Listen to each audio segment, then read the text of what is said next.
এ বাগারপাড়ার মুসলমান গভীর মনোযোগ। ওই 9 জন যুবক আল্লাহ ওই বাচ্চার দরবারে বলে, না না, বাচ্চা দেখলো এরা সব ভ্রান্ত পরিবারের ছেলে, এদেরকে হট মেজাজি ভাবে কোনো সিদ্ধান্ত নেওয়া যাবে না। আপাতত আজকের জন্য তোমাদেরকে ছেড়ে দিলাম, আগামীকাল তোমরা আমার দরবারে হাজির হবা, আমি মন্ত্রী পরিষদ বসাবো। মন্ত্রী পরিষদে যেই সিদ্ধান্ত হয় ওই সিদ্ধান্ত তোমাদেরকে মেনে নিতে হবে। যদি তারা ফাঁসির হুকুম দেয় ফাঁসি মানতে হবে, যদি তোমাদেরকে ছাড়তে বলে ছেড়ে দিবা। বন্ধুরে গভীর মনোযোগ, অনেক লম্বা চওড়া ঘটনা, সংক্ষিপ্ত আকারে আপনাদের কাছে বইলা যাই। ওই নৌজওয়ান যুবক এইবার আস্তে আস্তে পরের রাত হয়ে গেছে। রাত হয়ে যাওয়ার পরে একটা জঙ্গলের ভিতরে আস্তে আস্তে 1 জন 2 জন 3 জন 4 জন আস্তে আস্তে 9 জন এক জায়গায় বৈশা গেছে। চিন্তা করে দেখলো আমরা 9 জন ব্যতীত ওই দ্বীনে ইলাহির পথে আর কেউ নাই, আমাদেরকে একটাই ফাঁসির কাস্টে ঝুলায় দিবে, আমাদেরকে হত্যা করে দিবে। বলে কি করা যায়, কি করা যায়? বলে একটা কাজ করো, এই জালিম বাচ্চার থেকে চলো আমরা দূরে কোথাও চইলা যাই। এই জালিম বাচ্চার কাছে থাকা যাবে না, আমাদেরকে হত্যা করে ফেলবে। আর আমরা যদি হত্যা হয়ে যায় এই পৃথিবীতে দ্বীনের আলো ছড়াবেটাকে? জোরে কোন আল্লাহু আকবার। আল্লাহর নবী বদরের যুদ্ধের আগে আল্লাহর নবী সাল্লাল্লাহু আলাইহি ওয়াসাল্লাম সাহাবা ইকরামদেরকে নিয়ে রাত্রে গভীর রজনীতে, আগামীকাল যুদ্ধ শুরু হবে, আজকের গভীর রজনীতে আল্লাহর দরবারে দোয়া করতেছে, আল্লাহ তোমার হাতে দ্বীনে ইসলাম, মুসলমান যে কয়জন আছে সব নিয়ে হাজির হয়েছি। যদি 1000 সৈন্যের মোকাবেলায় আমাদেরকে যদি ধ্বংস করে দেন, আপনার দিন ধ্বংস হয়ে যাবে। আমরা যদি বেঁচে থাকি তাহলে দিন বেঁচে থাকবে। আল্লাহ আপনি যা করবেন করেন। 313 জন সদস্য 1000 সৈন্যের মোকাবেলা করে কচু কাটা কাটতে কাটতে 70 জন কাফিরকে জাহান্নামের কীট বানাইলো, 70 জনকে পাকড়াও করে ধরে আনলো। ইসলামের প্রথম বিজয় হয়ে গেল। জোরে জোরে কান সুবহানাল্লাহ। ওই নওজোয়ান 9 জন যুবক এইবার যে পরামর্শ করে, চলো চলো জঙ্গলের ভিতর থেকে আমরা দূরে কোথাও চইলা যাই। হঠাৎ করে দেখে পিছনে কিসের জন্য একটা শব্দ, শুনশান রজনী, শুনশান রজনী, কিসের জন্য একটা শব্দ। পিছনে তাকায় দেখে একটা কুকুর। কি কথা বলেন, কষ্ট হচ্ছে আপনাদের? পিছনে তাকায় দেখে একটা কুকুর তাড়ায় দেশে, সর সর। কুকুরটা হালকা পিছনে ফিরে আবার যখন চলা শুরু করে, কুকুর আবার পিছনে পিছনে চলা শুরু করে। 1 বার 2 বার 3 বার যখন তাড়িয়ে দিছে, কিতাবের ভিতরে লেখে ওই কুকুরটা আমার মালিক রে ডাক দেয়, আল্লাহ আলহামদুলিল্লাহ আলহামদুলিল্লাহ নাহমাদুহু ওয়া নাস্তাঈনুহু ওয়া নাস্তাগফিরুহু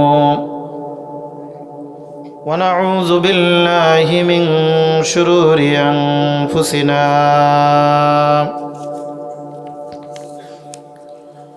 ومن سيئات أعمالنا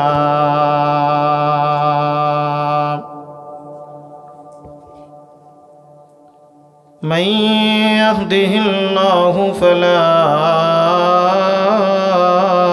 مضل له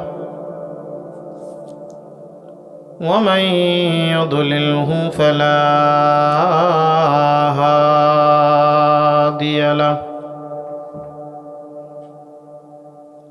ونشهد أن لا إله إلا الله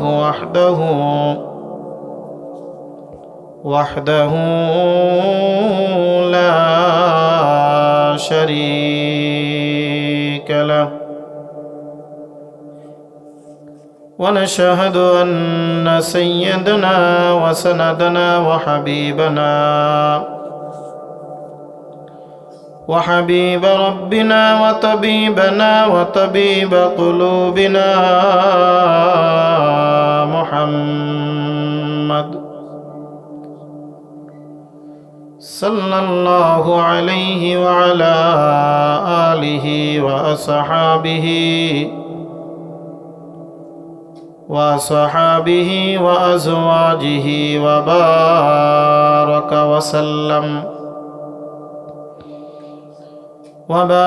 وسلم تسليما كثيرا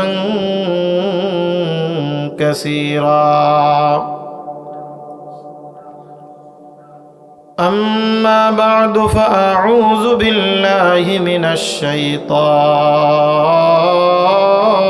الرجيم.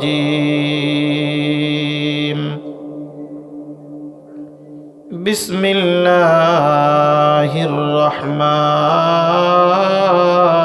الرحيم. أم حسبت أن أصحاب الكهف والرقيم كانوا من آياتنا عجبا إذ أوى الفتية إلى الكهف فقالوا ربنا آتنا من لدنك رحمة وهيئ لنا من أمرنا رشدا فضربنا على آذانهم في الكهف سنين عددا ثم بعثناهم لنعلم أي الحزبين أحصى لما لبثوا أمدا نحن نقص عليك نبأهم بالحق إنهم فتية آمنوا بربهم وزدناهم هدى. صدق الله المولانا العظيم وصدق رسوله النبي الكريم ونحن على ذلك من الشاهدين والشاكرين والحمد لله رب العالمين.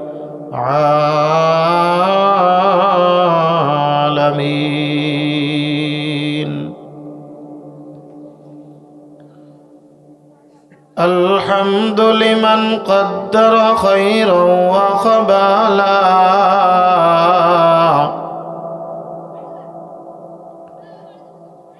الحمد لمن قدر خيرا وخبالا والشكر لمن صور حسنا وجمالا لا ضد ولا ند ولا حد لمولاه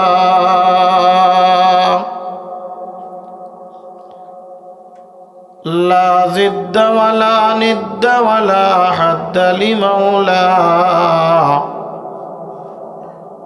الآن كما كان ولم يلق زوالا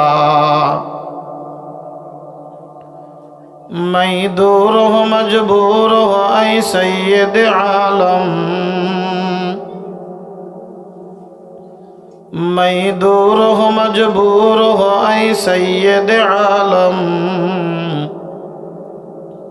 दीदार दिखाते नहीं आवाज सुना दो यहाँ हम सब मुसाफिर हैं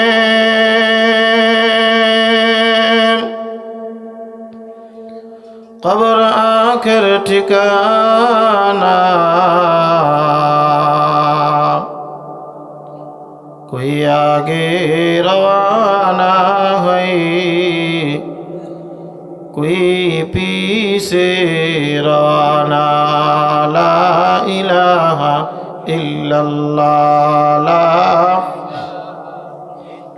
मोहब्बतेर साथे आमार मौला पाके जिकिर करी ला इलाहा इल्लल्लाह ला इलाहा इल्लल्लाह ला इलाहा इल्लल्लाह ला इलाहा নেই কোন মাবুদ আল্লাহ ছাড়া লা ইলাহা ইল্লাল্লাহ লা ইলাহা ইল্লাল্লাহু মুহাম্মাদুর রাসূলুল্লাহ সাল্লাল্লাহু আলাইহি ওয়াসাল্লাম। আলহামদুলিল্লাহ, ঐতিহ্যবাহী যশোর জেলাধীন বাঘারপাড়া থানার অন্তর্ভুক্ত বুল্লামুখ জামিয়া রহমানিয়া ইবাদুল উলুম কওমি মাদ্রাসার উদ্যোগে আজকের এই দ্বিতীয় বার্ষিক ওয়াজ মাহফিল ও সাংস্কৃতিক অনুষ্ঠানের সম্মানিত সভাপতি সাহেব, দেগার হজরতে মুআজ্জাজ মুহতারাম সেরেতাজ ওয়াজিবুল ইহতিরাম উলামা ইকরাম, আমার সামনে উপস্থিত দিনদার মুসলমান ভাইরা, পর্দার অন্তরালে অবস্থানরতা শ্রবণরতা আমার মা ও বোনেরা, শুকরিয়া জ্ঞাপন করি সে মহান মালিক রব্বুল আলমিনের আলিশান দরবারে, যে মহান মালিক রব্বুল আলমিন আমাদেরকে দুনিয়ার সমস্ত প্রকার কাজকর্ম থেকে বিরত রেখে শীতকে উপেক্ষা করে আরামের ঘুমকে হারাম করে লেপ ও কম্বলের বুকে লাথি মেরে লক্ষ কোটি মুসলমানের মধ্য থেকে ছাঁটাই করে বাছাই করে আজকের এই দিনই আলোচনার মজলিস তথা জান্নাতের বাগানে আসার বসার তৌফিক দান করেছেন, সে মহান মালিক রব্বুল আলমিনের আলিশান দরবারে আমরা সকলেই প্রাণ খুলে শুকরিয়া জ্ঞাপন করি, সকলেই চিৎকার মেরে বলি আলহামদুলিল্লাহ। সম্মানিত হাজিরিন, আপনারা যে কয়জন লোক এখানে বসে আছেন, আমার মনে হয় আশেপাশের চায়ের দোকানে তার থেকে বেশি লোক আছে। কথা ঠিক না?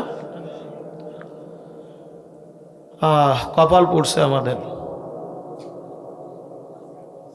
আমাদের কপাল পুড়ছে। আমাদের যদিও নামে বলি আমরা মুসলমান, কিন্তু আমাদের কাজকর্ম বেদিন কাফিরদের থেকেও নিকৃষ্ট হয়ে গেছে।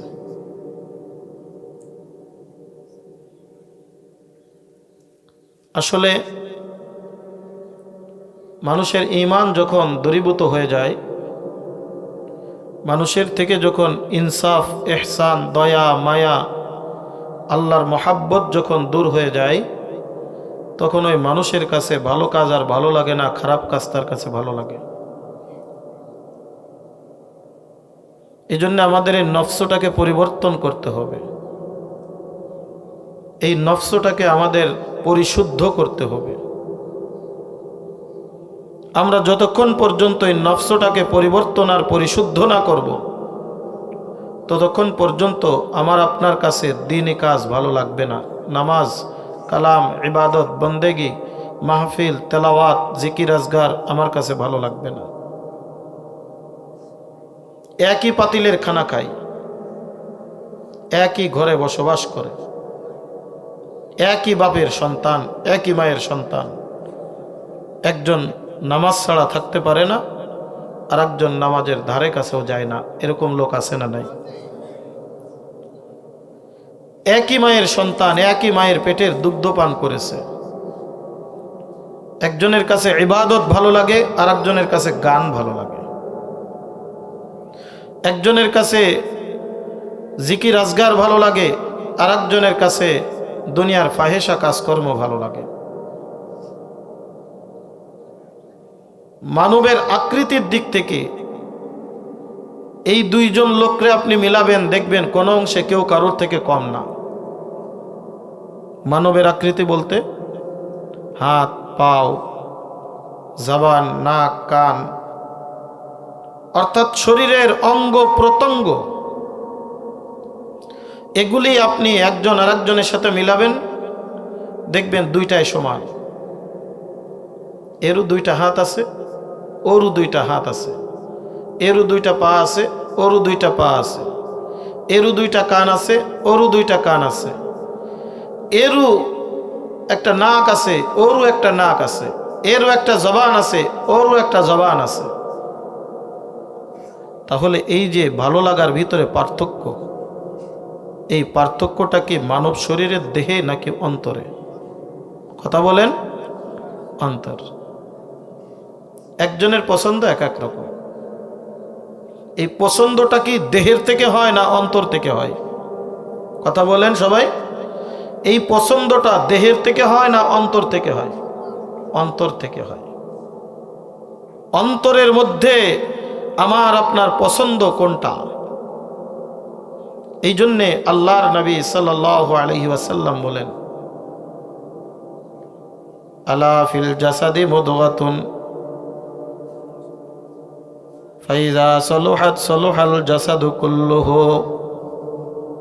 ওয়া ইযা ফাসাদাত ফাসাদাল জাসাদু কুল্লুহু আলা ওয়াহিয়াল কলব। প্রত্যেকটা মানুষের মধ্যে একটা গোশত আছে, মুদগাতুন বলা হয় গোশতের টুকরা। মুদগাতুন শব্দের অর্থ কি? গোশতের টুকরা। প্রত্যেকটা মানুষের মধ্যে একটা গোশতের টুকরা আছে। এই গোশতের টুকরা যখন ভালো হয়, ফাইজা সলুহাত সলুহাল জাসাদু কুল্লু, তার সব কিছু ভালো হয়ে যায়। আর এই গোশতের টুকরা যখন খারাপ হয়, তার সব কিছু খারাপ হয়ে যায়। এই গোশতের টুকরা যখন মানুষের ভালোর দিকে যায়, ওই মানুষটার কাছে ইবাদত ভালো লাগে, দ্বীন ভালো লাগে, কোরআন ভালো লাগে। ওই মানুষটার কাছে নামাজ ভালো লাগে, মসজিদ ভালো লাগে, মাদ্রাসা ভালো লাগে, ওয়াজ মাহফিল ভালো লাগে, কোরআন তেলাওয়াত ভালো লাগে, জিকির আজগার ভালো লাগে। আর এই মানুষের ভিতরের গোশতের টুকরাটা যখন খারাপ হয়ে যায়, তখন ওই লোকটার কাছে ওয়াজ নসিহত আর ভালো লাগে না, ওই লোকটার কাছে নামাজ ভালো লাগে না, ওই লোকটার কাছে মসজিদ ভালো লাগে না, ওই লোকটার কাছে মাদ্রাসা ভালো লাগে না, ওই লোকটার কাছে ওয়াজ মাহফিল ভালো লাগে না। ওই লোকটার কাছে তখন দুনিয়ার নাজ নিয়ামত ভালো লাগা শুরু করে দেয়। এই কারণে আমার আল্লাহ পাক রব্বুল আলামিন কুরআনুল কারীমের মধ্যে একটা দুইটা নয় 7টা কসম করেছেন। ওয়াশ-শামসি ওয়া দুহাহা ওয়াল কমারি ইযা তালাহা ওয়ান নাহারি ইযা জাল্লাহা ওয়াল লাইলি ইযা ইয়াগশাহা ওয়াস সামাই ওয়া মা বানাহা ওয়াল আরদি ওয়া মা তুহাহা ওয়া নাফসিন ওয়া মা সাওয়াহা ফাআলহামাহা ফুজুরাহা ওয়া তাকওয়াহা قد أفلح من زكاها। কয়টা কসম করেছেন? 7টা কসম। আসমানের কসম, জমিনের কসম, সূর্যের কসম, চন্দ্রের কসম, পাহাড়ের কসম। এইভাবে আল্লাহ পাক রব্বুল আলামিন 7টা কসমের পরে বলতেছেন, এ দুনিয়ার মানুষ শুনে রাখো, قد أفلح من زكاها, যারা তার নফসটারে পরিশুদ্ধ করলো, পরিবর্তন করলো, ওই লোকটা দুনিয়ার মধ্যেও সফল কাম।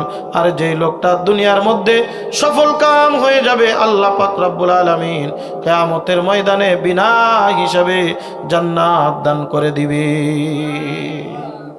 এই জন্য এই কলবটাকে পরিষ্কার পরিচ্ছন্ন করা, কলবটাকে কি করা? পরিষ্কার আর পরিচ্ছন্ন করা। কলব যদি পরিষ্কার না থাকে, তাহলে আমার কোনো ভালো কাজ ভালো লাগবে না। এই জন্যে ইমানদার হওয়া, আল্লাহর কাছে প্রিয় ভাজন হয়ে যাওয়া। আজকে তো আমাদের ইমানের প্রতি দুর্বল, আজকে আমাদের ইমানের প্রতি কমজোর, আজকে আমাদের ইমানের প্রতি দুর্বল, যার কারণে আজকে আমাদের কাছে দিন ভালো লাগে না, ইসলাম ভালো লাগে না। কারণ আজকে আমরা ইমানদার হলে তো আমাদেরকে কেউ মারে না। আজকে ইমানদার হলে কালেমার দাওয়াত দিলে আমাদেরকে কেউ খারাপ কথা বলে না, কটু কথা বলে না। এই কারণে আমাদের এই ইমানটা আমাদের কাছে ভালো লাগে না। যখন ইমানের কথা প্রকাশ হওয়ার সাথে সাথেই নির্যাতনের স্টিম রোলার শুরু হয়ে যেত, যখন ইমানের কথা প্রকাশ হওয়ার সাথে সাথেই মারতে মারতে বেহুশ করে ফেলিয়ে দেওয়া হতো, একবার মনে করেন তো, আজকে আমাদের সমাজে যদি এরকম হতো, যেই লোকটা নামাজ পড়বে ওই লোকটারে 10টা বেত্রাঘাত করা হবে, যেই লোকটা এই মাহফিলে আসবে ওই লোকটারে 20টা বেত্রাঘাত করা হবে, তাহলে কয়জন আমরা এই মাহফিলে আসতাম? কথা ঠিক না? দুনিয়ার গান বাজনার ভিতরে দেখবেন কত কোটি লক্ষ লক্ষ টাকা খরচ হয়। মনে করেন 2-1জন শিল্পী আনা হবে, একটা মাঠের মধ্যে গান বাজনা দেওয়া হবে, সেখানে যদি চতুর্দিকে ঘেরাও করে সেখানে যদি আপনার টিকিট সিস্টেম করা হতো, তারপরেও দেখতেন লোকজন ঠেলে ফেলানো যেত না। কথা বলেন ঠিক কিনা?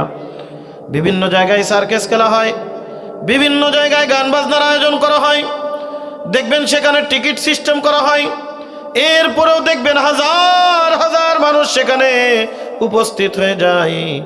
আর যেখানে দিনই আলোচনা হয়, নাই কোনো প্রকার টিকিটিং সিস্টেম নাই, নিচে বসার জন্য কত সুন্দর চট বিছানো হয়েছে, উপর থেকে কুয়াশার পানি যেন না পড়ে, যার কারণে উপসে সামিয়ানা দেওয়া হয়েছে, চতুর্দিক থেকে যেন বাতাস না আসে, যার কারণে চতুর্দিক থেকে আপনার এরকম ভাবে ঘেরাও করে দেওয়া হয়েছে। ভিতরে কিন্তু মনোরম পরিবেশ, ভিতরে একটু উষ্ণ গরম গরম ভাব। কথা বলেন ঠিক কিনা? বাইরে যতটা ঠান্ডা ভিতরে ততটা ঠান্ডা নয়। কথা বলেন ঠিক কিনা? কিন্তু তারপরেও দেখবেন এক শ্রেণীর মানুষ আছে, এরা দেখবেন রাস্তাঘাট দোকানপাটে ঘুরে বেড়ায়, দেখবেন মাহফিল শেষ করে তারা বাড়িতে যায়, কিন্তু 1 মিনিটের জন্য মাহফিলের ময়দানে এসে বসে না। বলেন তো, এই রকম অবস্থা যদি হইতো, এই মাহফিলে আসলে 10টা বেত্রাঘাত 20টা বেত্রাঘাত করা হবে, আমার মনে হয় না যে কয়জন এখানে আছেন এই কয়জনও এখানে আসতেন। কথা বলেন ঠিক কি ঠিক না?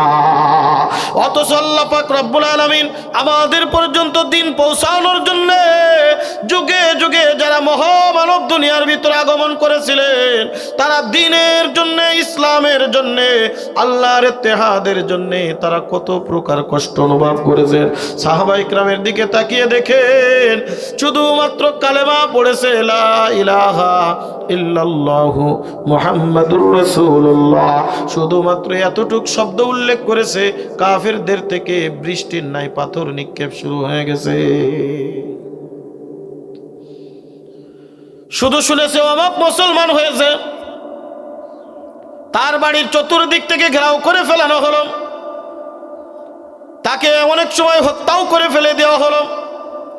হযরতে সুমাইয়া রাদিয়াল্লাহু তাআলা আনহা ইসলামের সব থেকে প্রথম শহীদ মহিলাদের মধ্যে। হযরতে সুমাইয়া রাদিয়াল্লাহু তাআলা আনহা আবু জেহেল তার লজ্জা স্থানে বর্ষা নিক্ষেপ করে এই দুনিয়ার থেকে বিদায় দিয়ে দিলেন। বেলালে হাবশি কালেমা পড়ার কারণে পিঠের উপরে কালো দাগ ফেলিয়ে দিয়েছে, পিটাইতে পিটাইতে পিঠের চামড়া খুঁজে ফেলানো হয়েছে, জিহ্বার উপরে সাকা দেওয়া হয়েছে। আবু যার গিফারি, হযরতে খাব্বাব, আল্লাহ রাসূলের জলিল কদর সাহাবী হযরতে খাব্বাব রাদিয়াল্লাহু তাআলা, হযরত ওমর ফারুক রাদিয়াল্লাহু তাআলা আনহুর জামানায় একদিন হযরতে খাব্বাব রাদিয়াল্লাহু তাআলা আনহু একটা চাদর গায়ে দিয়ে শীতের সময় হযরত ওমরের দরবারে বসা, হঠাৎ করে একটু ডান দিকের কোকের থেকে চাদরটা উঠে গেছে। হযরত ওমর তাকায় দেখে এই ডান পাশের মাজার এখান থেকে বিরাট একটা গর্ত করা, মনে হচ্ছে কে যেন সেখান থেকে এক খাবলা গোশত ছিঁড়ে ফেলে দেওয়া হয়েছে। হযরত ওমর আতকে উঠলেন, ডাক দিয়ে বললেন, ভাই খাব্বাব, আপনার কি ছোট্টকালে কোনো মৃগের রোগ ছিল নাকি? বলেন, না, আমার জীবনে তো কোনো দিন মৃগের রোগ হয় নাই। বলে, আপনার কি পচনের রোগ ছিল? বলে, না, তাও ছিল না। আপনার কি মহামারী দিয়েছিল? বলে, তাও না। বলে, কেন আপনি এরকম কথা জিজ্ঞাসা করেন?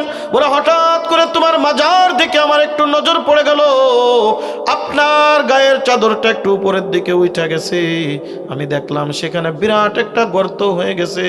এই গর্তটা তাহলে কিসের কারণে? হযরতে খাব্বাব ডাক দিয়ে বলেন, আমিরুল মুমিনিন, খলিফাতুল মুসলিমিন, আমার কোনো রোগ বালা মুসিবত তেমন কোনো কিছুই ছিল না, কিন্তু আমি যখন মুহাম্মাদুর রাসূলুল্লাহ সাল্লাল্লাহু আলাইহি ওয়াসাল্লামের হাতে হাত দিয়া কালেমা পড়ে মুসলমান হয়েছিলাম, আবু জেহেল আমার এরকম ডান কোকের ভিতরে বিরাট একটা বর্ষা এমন ভাবে আঘাত করেছিল, ওই বর্ষা বাহির করতে গিয়ে বিরাট একটা গোশতের টুকরা ওই বর্ষার আগার সাথে আমার সাথে উঠে চলে আসলো। আজও পর্যন্ত ওই জায়গাটা পূরণ হয় নাই। আর আমি আল্লাহর কাছে দোয়া করি, আল্লাহ তুমি পূরণ করো না, কিয়ামতের ময়দানে এই অবস্থায় যেন আপনার দরবারে উঠতে পারি। জোরে কোন সুবহানাল্লাহ। এরপরেও কি ঈমান ছাড়ছে? কথা বলেন। আল্লাহ রাসূলের দরবার ছেড়েছে? আল্লাহ রাসূলের জায়গা ছেড়েছে? না। আজ এই মাহফিলে আসলে কি কোনো জরিমানা আছে? মানুষের কাজ নাই, কর্ম নাই। এখন তো কাজ ফ্রি, না আছে ধান লাগানো, না আছে ধান কাটা, না আছে কোনো কিছুই। শীতকাল, কত বড় রাত, 12টার সময় ঘুমাইলেও তো 6টার সময় ফজরের জামাত, 5:30টায় উঠলেও প্রায় 4.5 ঘন্টা 5 ঘন্টা ঘুমানো যায়। 5 ঘন্টা ঘুমাইলে আর কি লাগে? কথা ঠিক না? কিন্তু এটা ইমানের দুর্বলতা। এই জন্য আল্লাহ তাআলা আমাদের ইমানের ভিতরে নূর বৃদ্ধি করে দিক, বলেন আমিন। আর একটু জোরে বলেন আমিন। আমি আপনাদের সামনে বেশিক্ষণ বিরক্ত করব না, যেহেতু লোকসংখ্যা একেবারে কম। তবে লোকসংখ্যা কম বলে আমি আপনাদেরকে একেবারে ফাঁকি দিয়েও চলে যাব না। আল্লাহ তাআলা, আমি কোরআনুল কারীমের 18 নম্বর সূরা, কথাগুলো খুব নোট করে রাখার চেষ্টা করবেন, দিলের কান দিয়ে শুনবেন, আমলের নিয়তে শুনবেন, আশা করি ফায়দা দেবে ইনশাআল্লাহ। কোরআনুল কারীমের 18 নম্বর সূরা, 294 নম্বর পৃষ্ঠা, 16-15 নম্বর পারা, অর্থাৎ একেবারে কোরআনের মধ্যবর্তী স্থান। কোরআনের পারা মোট কয়টা? কথা বলেন কয়টা? আমি যে সূরার আয়াত তেলাওয়াত করেছি ওই সূরাটা 15 নম্বর পারা, তার মানে একেবারে মাঝখান। একেবারে কি মাঝখান। যে সূরার মধ্যে আল্লাহ পাক রব্বুল আলামিন 110 খানা আয়াত রেখেছেন এবং রুকু রেখেছেন 12টি। সেই সূরাটির নাম বরকতময় একটি সূরা, সূরাতুল কাহাফ। সূরাতুল কাহাফ। আগে সূরাতুল কাহাফ, কাহাফ শব্দের অর্থ হলো গুহা। কাহাফ শব্দের অর্থ কি? খুব দিলের কানে শুনবেন ইনশাআল্লাহ। আশা করি যতটুকু সময় বসবেন বিফলে যাবে না, বেফায়দা হবে না।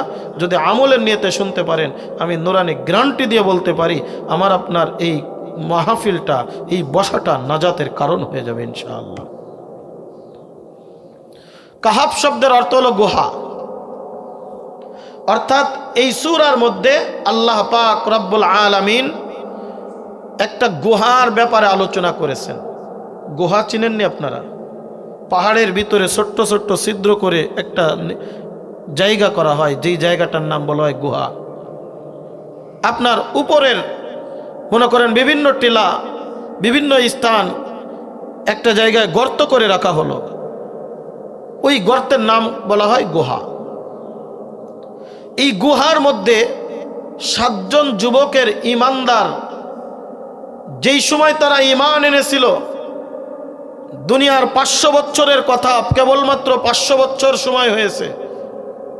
500 শতকের ইতিহাস আল্লাহ পাক রব্বুল আলামিন এই কুরআনুল কারীমের মধ্যে বর্ণনা করেছেন। যেই সময়ের বাদশা ছিল একজন জালিম বাদশা, যেই সময়ের জালিম বাদশা ছিল, নিজেকে খোদা দাবি করেছিল, দেবদেবীর পূজা করার জন্য মানুষকে বাধ্য করত।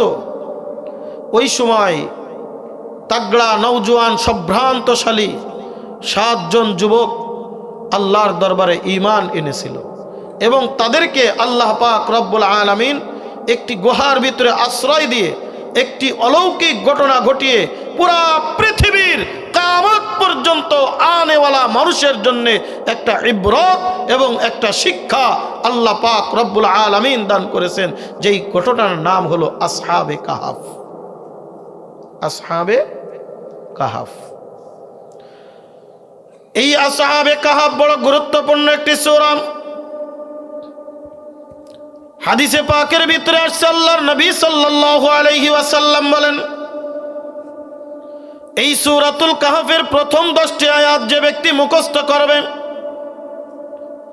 এই সূরাতুল কাহাফের প্রথম 10টি আয়াত যে ব্যক্তি ইয়াদ করবে আর নিয়মিত তেলাওয়াত করবে, আল্লাহ পাক রব্বুল আলামিন ওই বান্দাকে কিয়ামতের ময়দানে এবং দুনিয়ার কিয়ামতের ময়দানে বিনা হিসেবে জান্নাত দিবেন। আর দুনিয়ার ময়দানে দাজ্জালের ফিতনা থেকে আল্লাহ তাআলা হেফাজত করবেন। বলেন সুবহানাল্লাহ। এই পৃথিবীর মধ্যে দাজ্জাল নামক একটা ভয়ঙ্কর জিনিস আসবে। আল্লাহ পাক রব্বুল আলামিন কিয়ামতের আগ মুহূর্তে কিয়ামতের বড় বড় আলামতের মধ্যে একটা আলামত হলো, এই পৃথিবীর জমিনে দাজ্জাল আসবে। যেই দাজ্জালের একটা দিন হবে 1000 দিনের সমান। যেই দাজ্জালের এক হাতে জান্নাত থাকবে আর এক হাতে থাকবে জাহান্নাম।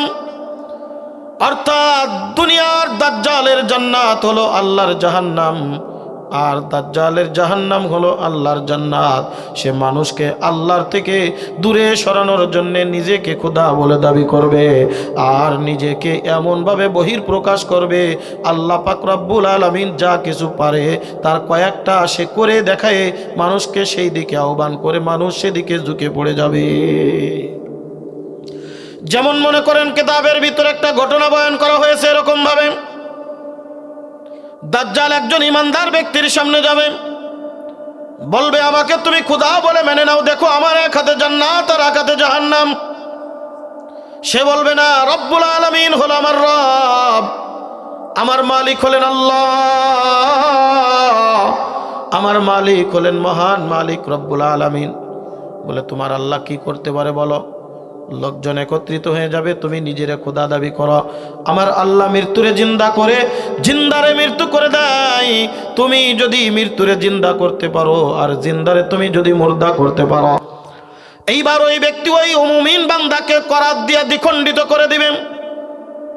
মাথার থেকে শুরু করে পা পর্যন্ত 2 খণ্ড করে ফেলবে। এইবার একত্রিত লোকজন যারা ছিল তাদেরকে বলবে 2 গ্রুপ 2 জায়গায় তারে নিয়ে যাও। এক গ্রুপ ডান দিকে নিয়ে চলে যাবে আর এক গ্রুপ বাম দিকে নিয়ে চলে যাবে। ওই দাজ্জাল ডাক দিয়ে বলবে আয় আমার কাছে আয়। বলার সাথে সাথে 2 টুকরা 2 দিক থেকে দৌড়ায়া এক জায়গায় একত্রিত হইয়া একসাথে জোড়া লাগিয়া আগের মতো জিন্দা হইয়া ওই দাজ্জালের সামনে হাজির হয়ে যাবে। অর্থাৎ যেটা আল্লাহ পাক রব্বুল আলামিন পারেন, অর্থাৎ মৃত্যুকে জিন্দা করাম, দাজ্জালের মধ্যে আল্লাহ পাক রব্বুল আলামিন সেই ক্ষমতা দিয়ে দিবেন। আশেপাশের যত কমজোর ইমানদার ছিল তারা বলবে হ্যাঁ হ্যাঁ, এইবার আমরা বিশ্বাস করে নিলাম তুমি আল্লাহ, এইবার আমরা বিশ্বাস করে নিলাম তুমি মালিক, তুমি খোদা। জোরে জোরে কন্না নাউযুবিল্লাহ। ওই ইমানদার বান্দা যাকে করাত দিয়ে দ্বিখণ্ডিত করে ফেলানো হয়েছিল, ওই লোকটা এবার আল্লাহর দিকে শাহাদাত আঙ্গুল এরকম উঁচু করে ডাক দিয়ে বলবে এতক্ষণ পর্যন্ত আমার সন্দেহ ছিল, এখন আমার ইয়াকিন হয়ে গেছে তুমি সে দাজ্জাল। এই দাজ্জালের ব্যাপারে আল্লাহর নবী সাল্লাল্লাহু আলাইহি ওয়াসাল্লাম হাদিসে পাকের মধ্যে বিস্তারিত আলোচনা করেছেন। আমার তাতে কোনো সন্দেহ নাই, তুমি হলে সেই কাজ্জাব দাজ্জাল। ডাকতে বলবে দুনিয়ার মানুষ শুনে রাখো, তোমরা যে দাজ্জালের কথা শ্রবণ করেছিলা, তোমরা যে দাজ্জালকে কোনোদিন দেখো নাই, আমি যখন দেখলাম, দেখার সাথে সাথেই আমি বুঝে গিয়েছিলাম, কিন্তু আমার ভিতরে একটু সন্দেহ ছিল। যখন আমাকে ফেড়ে 2 খণ্ড করে দিল আর আমাকে জোড়া লাগিয়ে দিল, আমি এখন বিশ্বাস করে নিলাম এই লোকটা দাজ্জাল, এই লোকটা দাজ্জাল। আল্লাহর নবী বলেন একমাত্র খাঁটি ইমানদার ব্যতীত, একমাত্র আল্লাহর প্রিয় ব্যতীত ওই দাজ্জালের হাত থেকে কেউ বাঁচতে পারবে না। ওই দাজ্জাল তাদেরকে বেঈমান বানানোর চেষ্টা করবে, কিন্তু যারা দুনিয়ার জমিনের মধ্যে এই সূরাতুল কাহাফের প্রথম 10টি আয়াত মুখস্থ করে নিয়মিত তেলাওয়াত করবে, ওই কিয়ামতের আগ মুহূর্ত পর্যন্ত যদি সে হায়াত পেয়ে যায়, আর কিয়ামতের আগ মুহূর্তে দাজ্জাল যখন তার সামনে আগমন করবে, আল্লাহ পাক রব্বুল আলামিন তার ঈমানের ভিতরে এমন একটা নূর পয়দা করে দিবে, ও দাজ্জালের কথাই বিভ্রান্ত হবে না, ও থাকবে একমাত্র আল্লাহর উপরে ইস্তেকামাত। জোরে কোন সুবহানাল্লাহ। বন্ধুরে আমার, এইটা তো গেল অনেক দূরের একটা কথা। বলতে পারেন হুজুর আমার আসলে কি দাজ্জাল পেতে পারি বলে আমরা না পাই, আমাদের পরবর্তী হয়তোবা করা পাবে, হয়তোবা আমাদের সময়ও চলে আসতে পারে। আল্লাহ পাক রব্বুল আলামিন ইচ্ছা করলে পারেন। কথা বলেন ঠিক কিনা? আল্লাহর নবী বলেন সূরাতুল কাহাফ, যেই সূরা মাত্র 110টা আয়াত, আল্লাহ পাক রব্বুল আলামিন কুরআনুল কারীমের 294 নম্বর পৃষ্ঠা, কুরআনুল কারীমের 15 নম্বর পারা, কুরআনুল কারীমের পারার 15 নম্বর পারার 12 নম্বর পৃষ্ঠা থেকে আল্লাহ পাক রব্বুল আলামিন এই সূরাতুল কাহাফ 16 নম্বর পারার 3 নম্বর পৃষ্ঠা পর্যন্ত এই সূরাতুল কাহাফ নাজিল করেছেন। আল্লাহর নবী বলেন, যদি কোনো ব্যক্তি দেখে অথবা মুখস্থ বৃহস্পতিবারের দিন দিবাগত সূর্য যখন ডুবে যায়, সূর্য অস্ত যাওয়ার সাথে সাথেই শুক্রবার শুরু হয়, অর্থাৎ শুক্রবারে প্রতি শুক্রবারে যদি কোনো ব্যক্তি এই সূরা দেখে অথবা মুখস্থ তেলাওয়াত করতে পারে, এক সপ্তাহের মধ্যে যত গুনাহ করেছে আল্লাহ পাক রব্বুল আলামিন সমস্ত গুনাহ খাতাগুলি মাফ করে দিবে। বলেন তো বরকত না বরকত? কত বড় বরকত! এক সপ্তাহে যত গুনাহ করেছি এই শুক্রবারে আমি যদি তেলাওয়াত করতে পারি অথবা শ্রবণ করতে পারি, আল্লাহ পাক আমার জীবনের গুনাহ খাতাগুলো, ওই এক সপ্তাহের গুনাহগুলো আল্লাহ মাফ করে দিবেন। জোরে কোন সুবহানাল্লাহ। বলবেন, হুজুর আমরা তো মুখস্থ করতে পারি না, এখনো তো সম্ভব না। আমি আপনাদেরকে আর একটা নসিহত করে যাই। এ বাগারপাড়ার মুসলমান, গভীর মনোযোগ। যারা আমরা তেলাওয়াত করতে পারি না, যারা আমরা মুখস্থ করতে পারি নাই, 1 নম্বর নসিহত হলো মুখস্থ করার চেষ্টা করব। 2 নম্বর, যদি একান্ত সম্ভব না হয়, যারা পারে তাদের কাছ থেকে শ্রবণ করব। বাজান, তুমি আমার সামনে সূরাতুল কাহাফ একটু তেলাওয়াত করো, তুমি পড়ো, আমি শুনি। আপনার বিবি পারে বিবিরে দিয়ে পড়াবেন, আপনি পাশে বসে বসে শুনবেন। আপনার সন্তান পারে সন্তান দিয়ে পড়াবেন, আপনি পাশে বসে বসে শুনবেন। যদি একান্ত সেই রকম কোনো ব্যক্তিও না থাকে, বর্তমান দেখবেন প্রত্যেকের বাড়িতে একটা না একটা মোবাইল আছে, অ্যান্ড্রয়েড ফোন আছে, ইন্টারনেট ব্যবহার করে। আপনারা অন্তত পক্ষে সূরাতুল কাহাফ নামক সূরাটা ইউটিউব থেকে ডাউনলোড করে আপনারা প্রত্যেক বৃহস্পতিবার দিবাগত রজনীতে শোয়ার সময় আপনারা কানের কাছে বাজিয়ে রাখবেন। আর ওই তেলাওয়াত শুনতে শুনতে আপনি গভীর ঘুমে আচ্ছন্ন যাবেন। আল্লাহর নবী বলেন, নিয়মিত যদি কোনো ব্যক্তি এভাবে শুনতে পারে, তেলাওয়াত করতে পারে, আল্লাহ পাক রব্বুল আলামিন ওই অবস্থায় যদি সে দুনিয়ার থেকে বিদায় নিয়ে যায়, শাহাদাতের মরণ দান করে, কিয়ামতের ময়দানে বিনা হিসাবে আল্লাহর জান্নাত দিয়া দিবে। বন্ধুরে আমার, এইবার আসেন ফজিলাত বয়ান করলাম এই সূরা নাজিল হওয়ার কারণ। অনেক লম্বা চওড়া একটি ঘটনা আছে।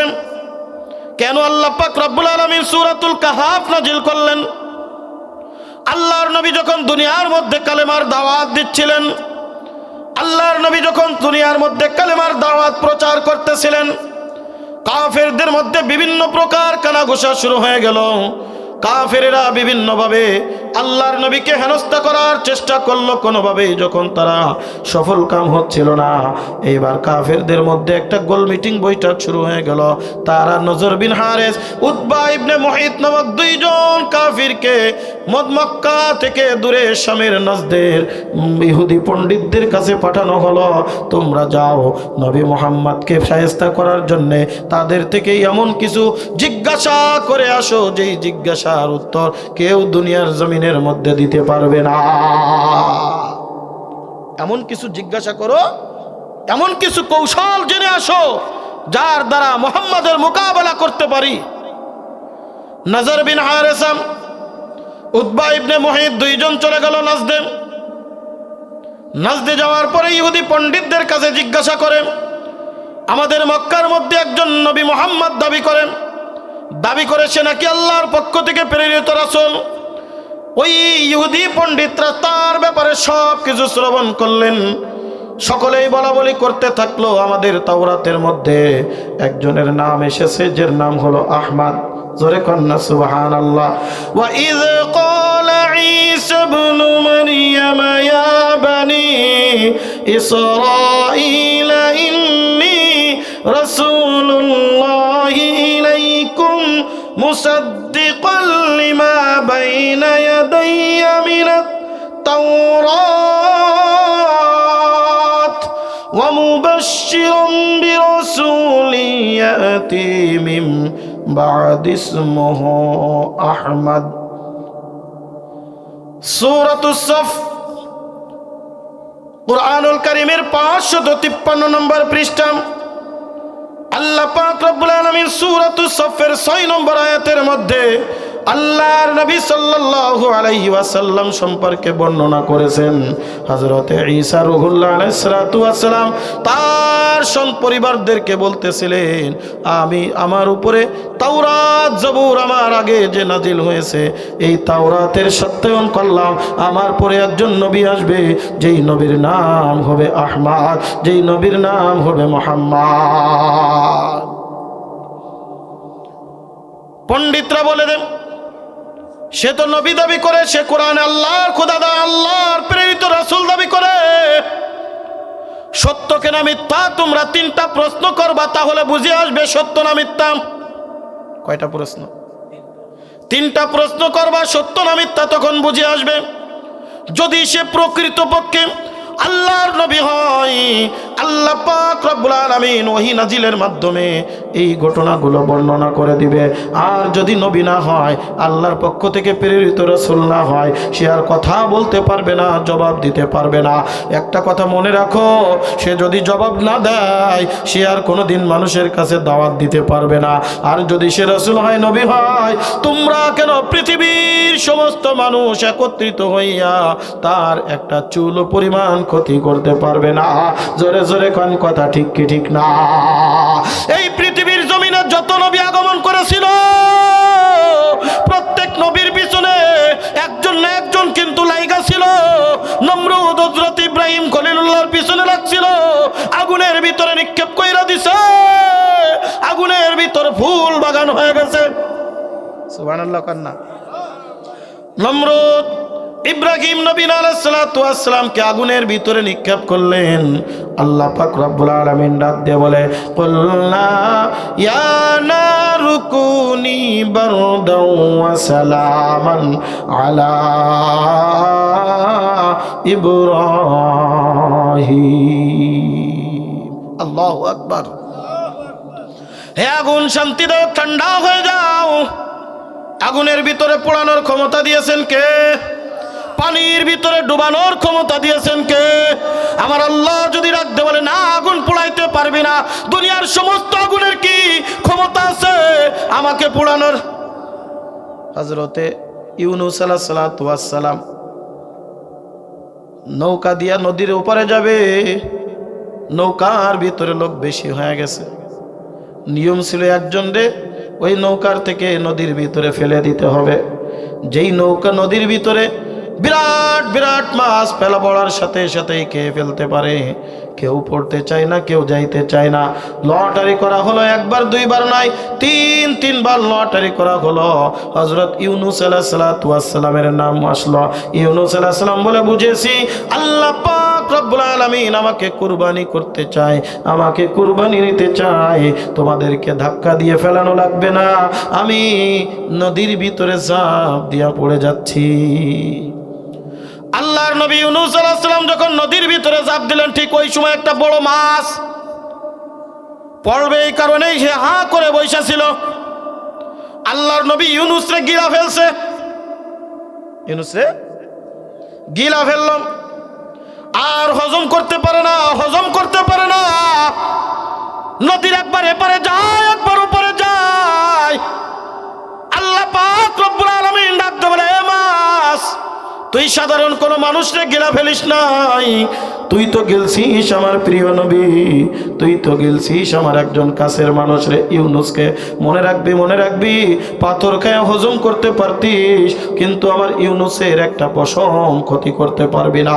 একদিন দুই দিন নাই, প্রায় 40 দিন পর্যন্ত ইউনূসকে মাছ, ওই মাছ ইউনূস আলাইহিস সালামকে ওই মাছ পেটের ভিতরে নিয়ে নদীর একবারে এপারে ওপারে যায়। সর্বশেষ ডাক দিয়ে বলে, আল্লাহ আর পারতেছি না, বলে এইবার যা ওই নদীর ধারে চইলা যা, ইউনূসকে উগরা দে।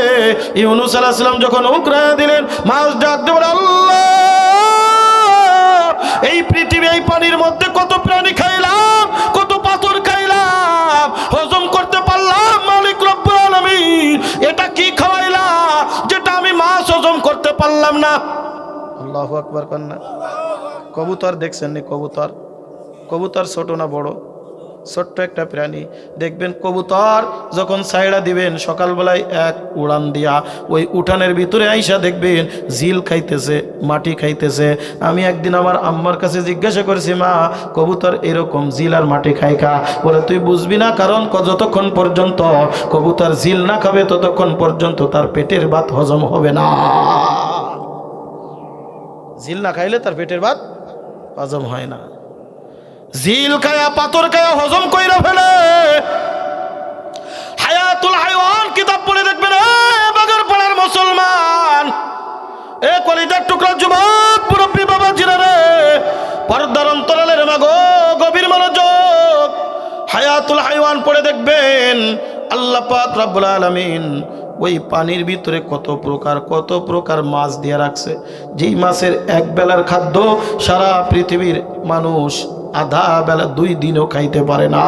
জোরে জোরে কোন সুবহানাল্লাহ। ওই দিকে যাব না, অনেক লম্বা চওড়া ইতিহাস। এ কলিজার টুকরা যুবক গভীর মনোযোগ।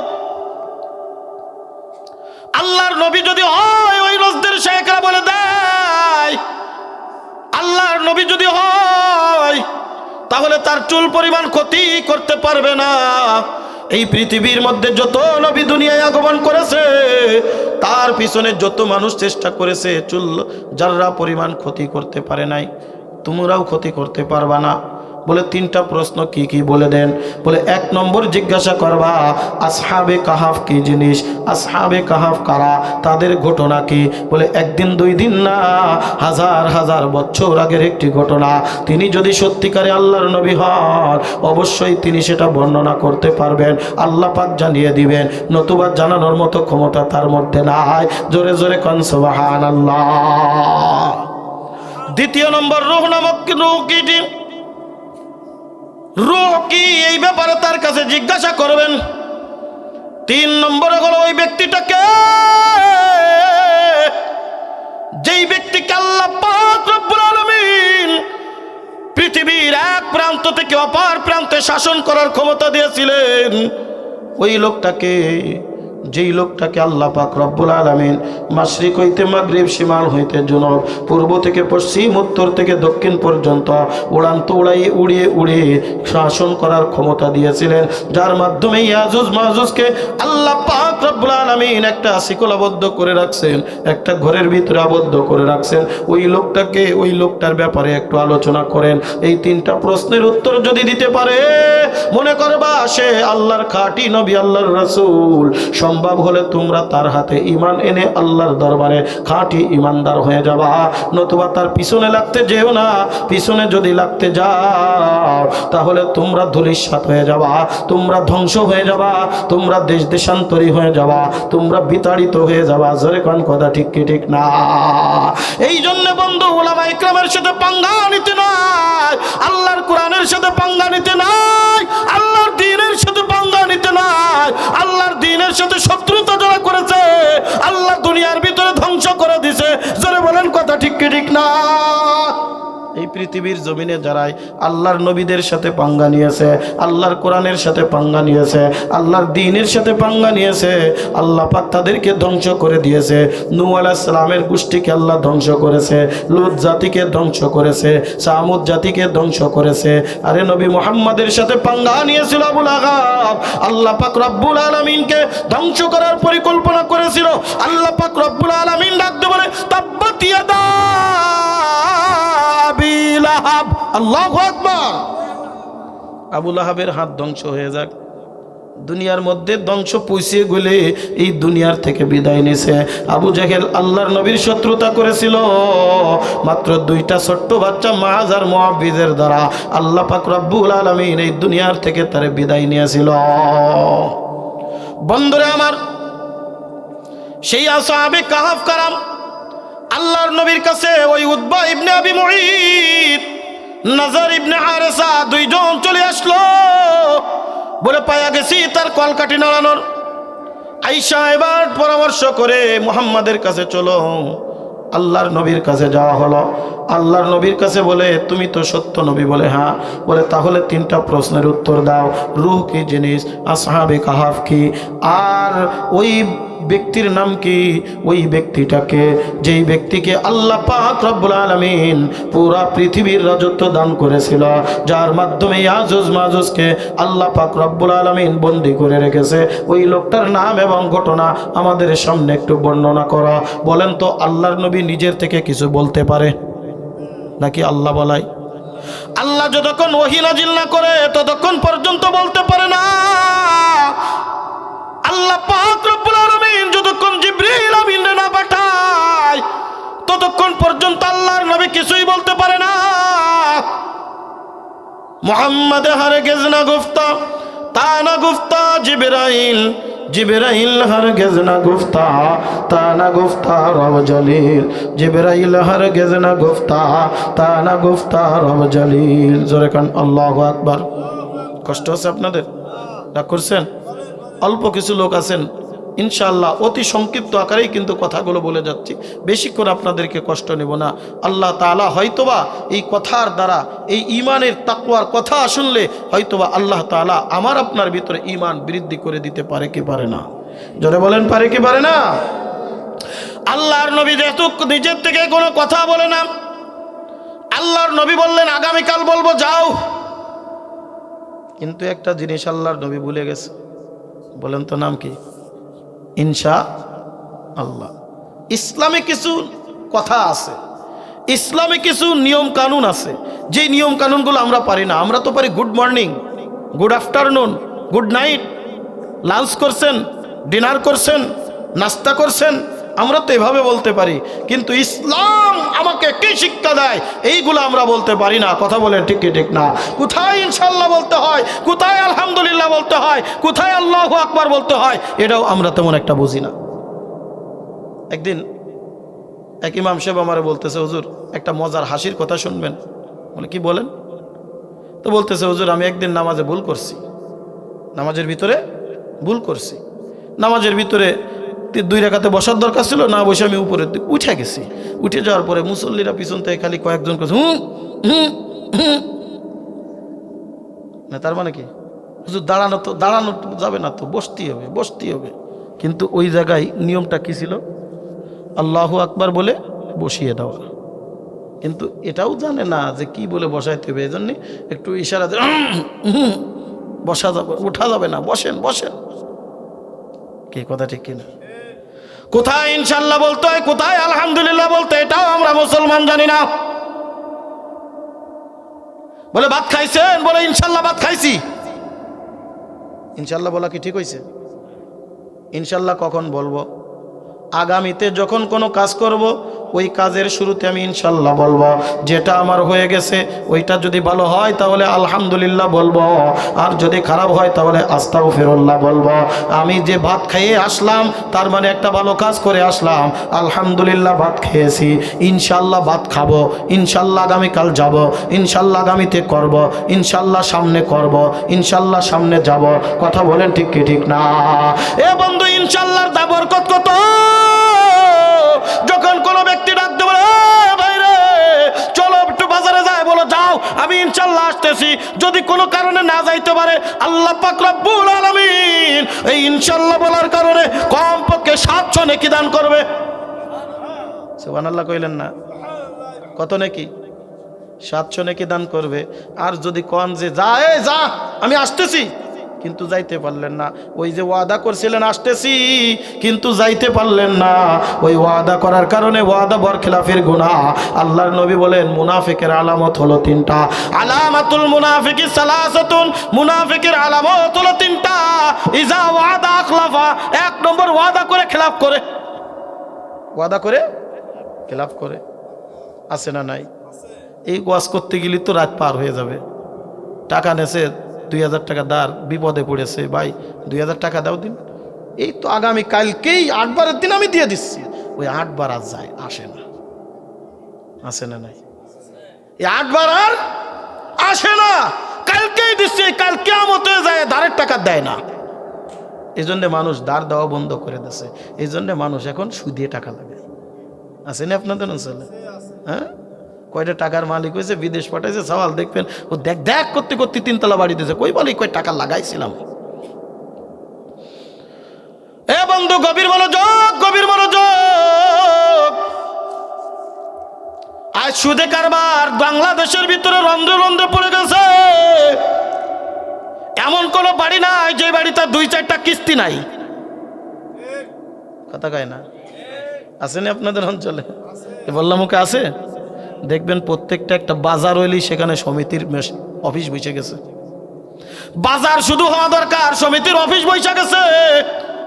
কত নলকলো দিয়ে যে টাকা নেবে দেবে ভাই, টাকা কয় টাকা? এই বছরে মাত্র 10,000 টাকা দিবা, মাত্র 1,000 টাকা সুদ দিবা।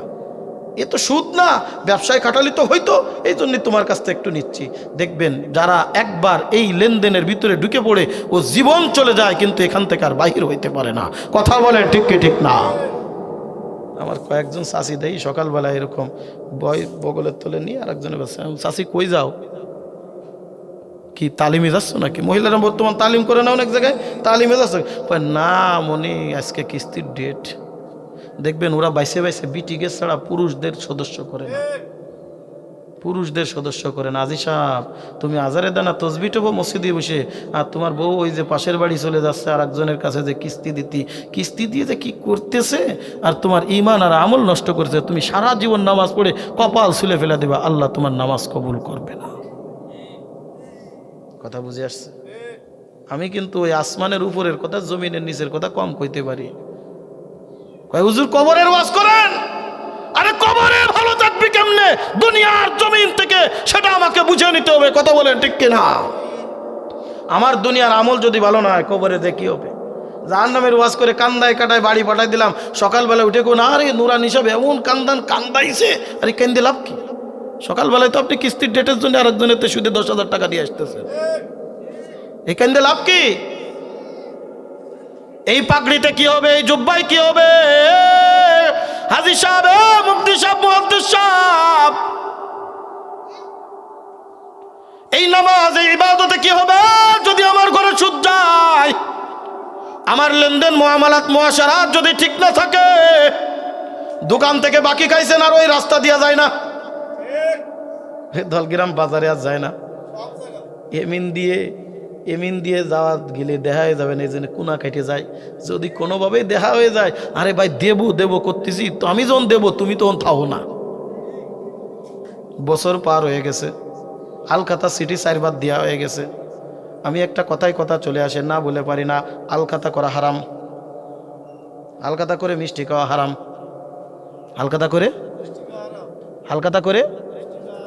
আলকাতা করে খাননি? বলবেন হুজুর কেমনে?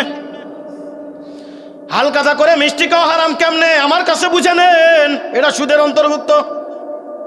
ওই যে লোকটার কাছ থেকে আপনি টাকা দিলেন, যেই দোকান থেকে আপনি 5,000 টাকার বাকি খেয়েছেন, ওই দোকানদার কি 5,000 টাকার হকদার কিনা? আপনার নিয়ম হলো আপনার প্রতি ইহসান করেছে, দয়া করেছে, আপনার তখন টাকা ছিল না, আপনাকে সে বাকি দিয়ে আপনার প্রতি দয়া করেছে। ওই লোকটা তো দায় ঠেয়ে আপনারে 1 কেজি মিষ্টি দিচ্ছে, আধা কেজি মিষ্টি দিচ্ছে। আপনি তো 5,000 টাকার 1 টাকাও বেশি দেবেন না, আরও 10 টাকা কম দেওয়ার চেষ্টা করবেন। দেখবেন 615 টাকা বাকি, 600 টাকা আলকাতা করে যা শোধ করে নে। 15 টাকায় যে বাকি ফেলাই দিলেন, আবার দেখবেন 1 পোয়া মিষ্টি নিয়ে চলে আসলেন। বলেন তো সুদে কারবার কারে কয়? 1,000 টাকা দিছিল, 1,010 টাকা নিয়ে হলো সুদ। তাহলে ওই যে 5,000 টাকা বাকি ছিল, 5,000 টাকা বাকি শোধ করলেন। আর ওই যে মিষ্টি ডানলেন, ওইটা কোন জন নিয়ে আনলেন আপনি? কয় হুজুর দোকানদার খুশি হয়েছে। আরে কফাইলে চান, দোকানদার খুশি হয়ে তোমার মিষ্টি খাওয়াবে না? ও তো ঠেয়াই পড়ে দিয়েছে। আমি এরকম অনেক দোকানদারে জিজ্ঞাসা করেছি, কয় রেওয়াজ হয়ে গেছে। কারণ একজন ভালো যারা দায়িত্বশীল দোকানদার, যাদের অনেক কাস্টমার, তাদের কমপক্ষে 10,000 15,000 টাকার মিষ্টি আনতে হয়। কথা কি বুঝে আসছে? বন্ধুরে আমার গভীর মনোযোগ, এদিকে গেলে অনেক অন্যদিকে আলোচনা চলে যাবে। আল্লাহর নবী বলেন যাও যাও, আগামীকাল বলবো ইনশাল্লাহ। বলতে ভুল লাগেছে, আল্লাহর নবী ভুলে নাই, আল্লাহ পাক রব্বুল আলামিন ভুলায় দিয়েছে উম্মতে মুহাম্মাদীকে শিক্ষা দেওয়ার জন্য।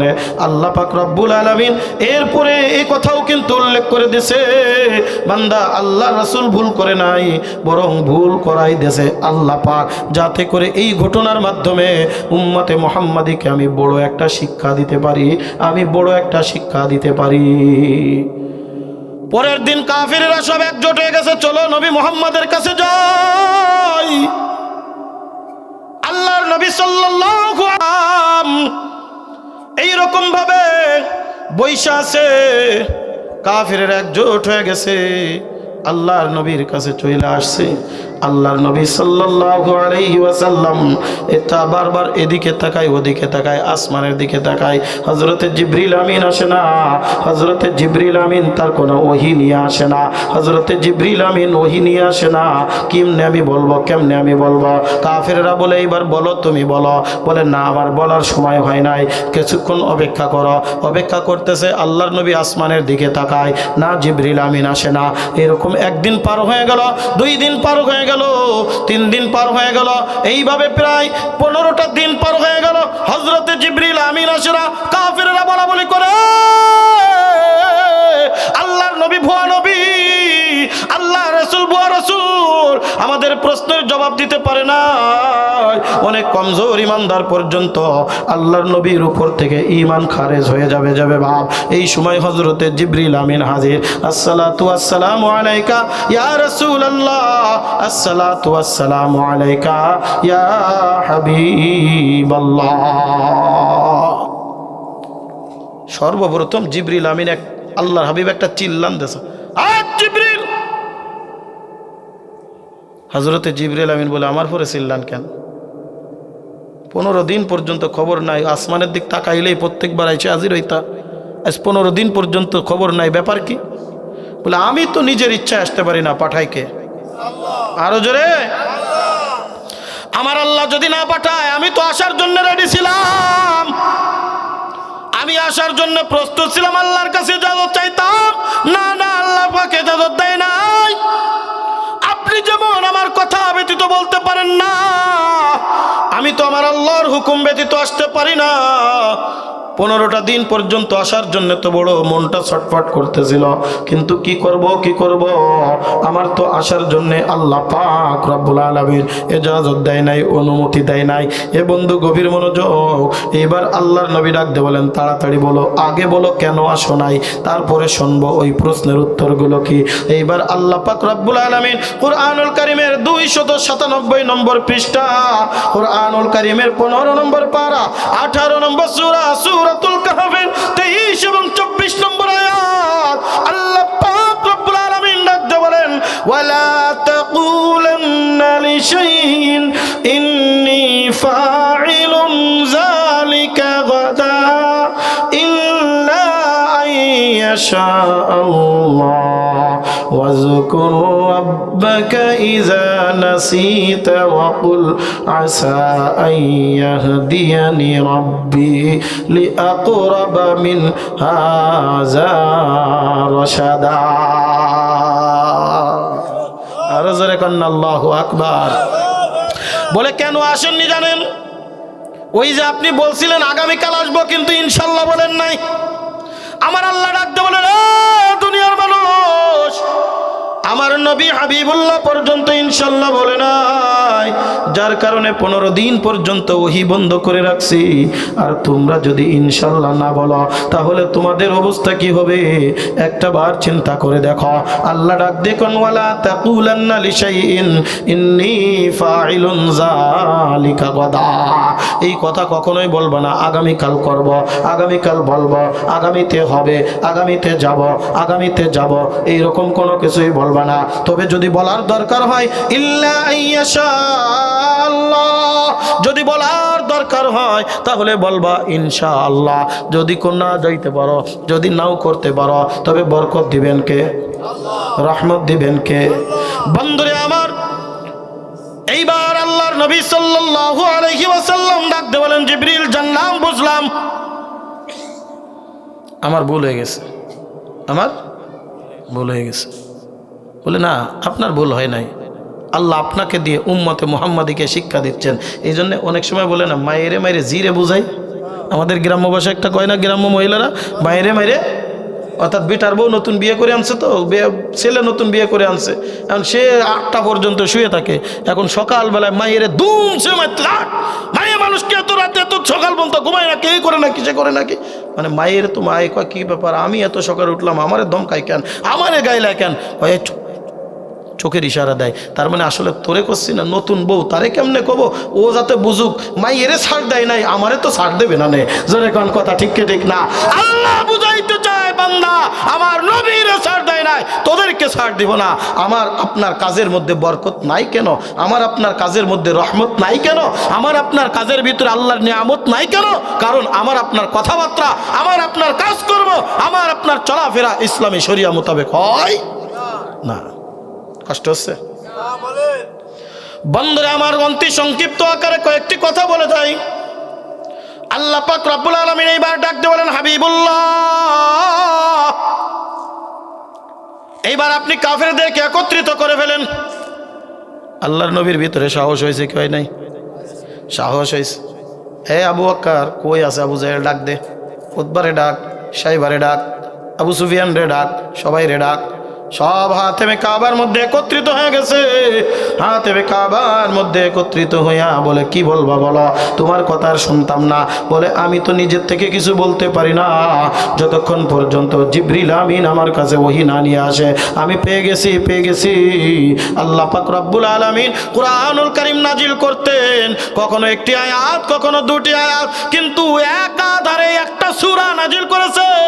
একটা দুইটা পৃষ্ঠা নয়, 6-7 পৃষ্ঠা, শুধুমাত্র সূরাতুল কাহাফ। জোরে করেন আল্লাহু আকবার। এত বড় সূরা একবারই আর কোন সূরা নাজিল করে নাই, একবারই সূরাতুল কাহাফ আল্লাহ পাক রব্বুল আলামিন নাজিল করেছেন। আর এই সূরাতুল কাহাফের মধ্যে আল্লাহ পাক রব্বুল আলামিন 2টা প্রশ্নের উত্তর দিয়েছে। আর এর আগের সূরা সূরাতু বনী ইসরাঈলের মধ্যে আরেকটা সূরা আরেকটা প্রশ্নের উত্তর দিয়েছে। এইবার আল্লাহ পাক রব্বুল আলামিন বলেন, আপনি বলে দেন, আপনি বলে দেন, ওয়ায়াসআলুনাকা আনির রূহ, আপনার কাছে রূহ সম্পর্কে জিজ্ঞাসা করা হয়েছে। কয়টা প্রশ্ন করছিল মনে আছে? কথা এই জন্য বলছিলাম, দিলের কান দিয়ে শুনবেন, আমলের নিয়তে শুনবেন। ওয়ায়াসআলুনাকা আনির রূহ কুলির রূহু মিন আমরি রাব্বি ওয়া মা উতীতুম মিনাল ইলমি ইল্লা কলিলা। কুরআনুল কারীমের 291 নম্বর পৃষ্ঠা। বন্ধুরে গভীর মনোযোগ নোট করে রাখতে পারেন, লিখে রাখতে পারেন, রেকর্ডিং করে রাখতে পারেন, পরবর্তীতে তাফসীর গ্রন্থ দেখে নিতে পারেন। আমার একটা বদ অভ্যাস, জানি না কি অভ্যাস, আমি কিন্তু দুনিয়ার আলতু ফালতু কথা তেমন একটা বলতে পারি না। দেখবেন অনেক বক্তা আছে, অনেক লোক আছে, আসবে আধা ঘন্টা খুতবা দিবে, আবার আধা ঘন্টা গজল গাবে, আধা ঘন্টা একটা কিস্সা কাহিনী বইলা বিদায় নিয়ে যাবে। এখান থেকে কিছুই শেখার নাই। কথা কোন ঠিক কে ঠিক না? শুরু থেকে শেষ পর্যন্ত কোরআন থেকে কোরআন, কোরআন থেকে হাদিস দিয়া কয়েকটি কথা আলোচনা করে যাব। একজন লোক যদি হিদায়াত প্রাপ্ত হয়ে যায়, ওই কিয়ামতের ময়দানে হয়তোবা আমি নুরানি তার ওসিলাই আল্লাহর জান্নাতে যেতে পারি। কুরআনুল কারীমের 291 নম্বর পৃষ্ঠা, 15 নম্বর পারা, সূরাতু বনী ইসরাঈল 17 নম্বর সূরা। কুরআনুল কারীমের 15 নম্বর পারা, 9 নম্বর পৃষ্ঠার 4, 5, 6 নম্বর আয়াতের মধ্যে 6 নম্বর লাইনে সূরাতু বনী ইসরাঈলের 85 নম্বর আয়াত। আল্লাহ পাক রব্বুল আলামিন ডাকতে বলে, নবী গো, আপনার কাছে তারা জিজ্ঞাসা করেছে রূহ কি জিনিস, আপনি বলে দেন রূহ কিন্তু কোনো জিনিসটা নয়। রূহ হলো কুল আমরিল্লাহ, এটা হলো আল্লাহর একটা হুকুম। রূহ কি? আল্লাহর হুকুম। আল্লাহ বলছে হও, হয়ে গেছে, এটাই হলো রূহ। এটাই কি? বন্ধুরে আমার বিস্তারিত আলোচনা করার সময় নাই। তাফসীর ইবনে কাসির রুহুল মানি আপনারা পড়বেন। এইবার 2য় নম্বর প্রশ্ন করা হয়েছিল, আসহাবে কাহফ কারা? আসহাবে কাহফ কারা? আল্লাহ পাক রব্বুল আলামিন সূরাতুল কাহফের 9 নম্বর আয়াত থেকে আল্লাহ পাক রব্বুল আলামিন আসহাবে কাহাফের এই বিস্তারিত ঘটনা বর্ণনা করেছেন। দীর্ঘ প্রায় 2.5 পৃষ্ঠা পর্যন্ত আল্লাহ পাক রব্বুল আলামিন ঘটনা বর্ণনা করেছেন। সংক্ষিপ্ত আকারে আমি আপনাদের কাছে মুখতাসারভাবে বলে যাব, এরপরে দোয়া হয়ে যাবে ইনশাআল্লাহ। আল্লাহ পাক আমাদেরকে তৌফিক দান করুন, বলেন আমিন।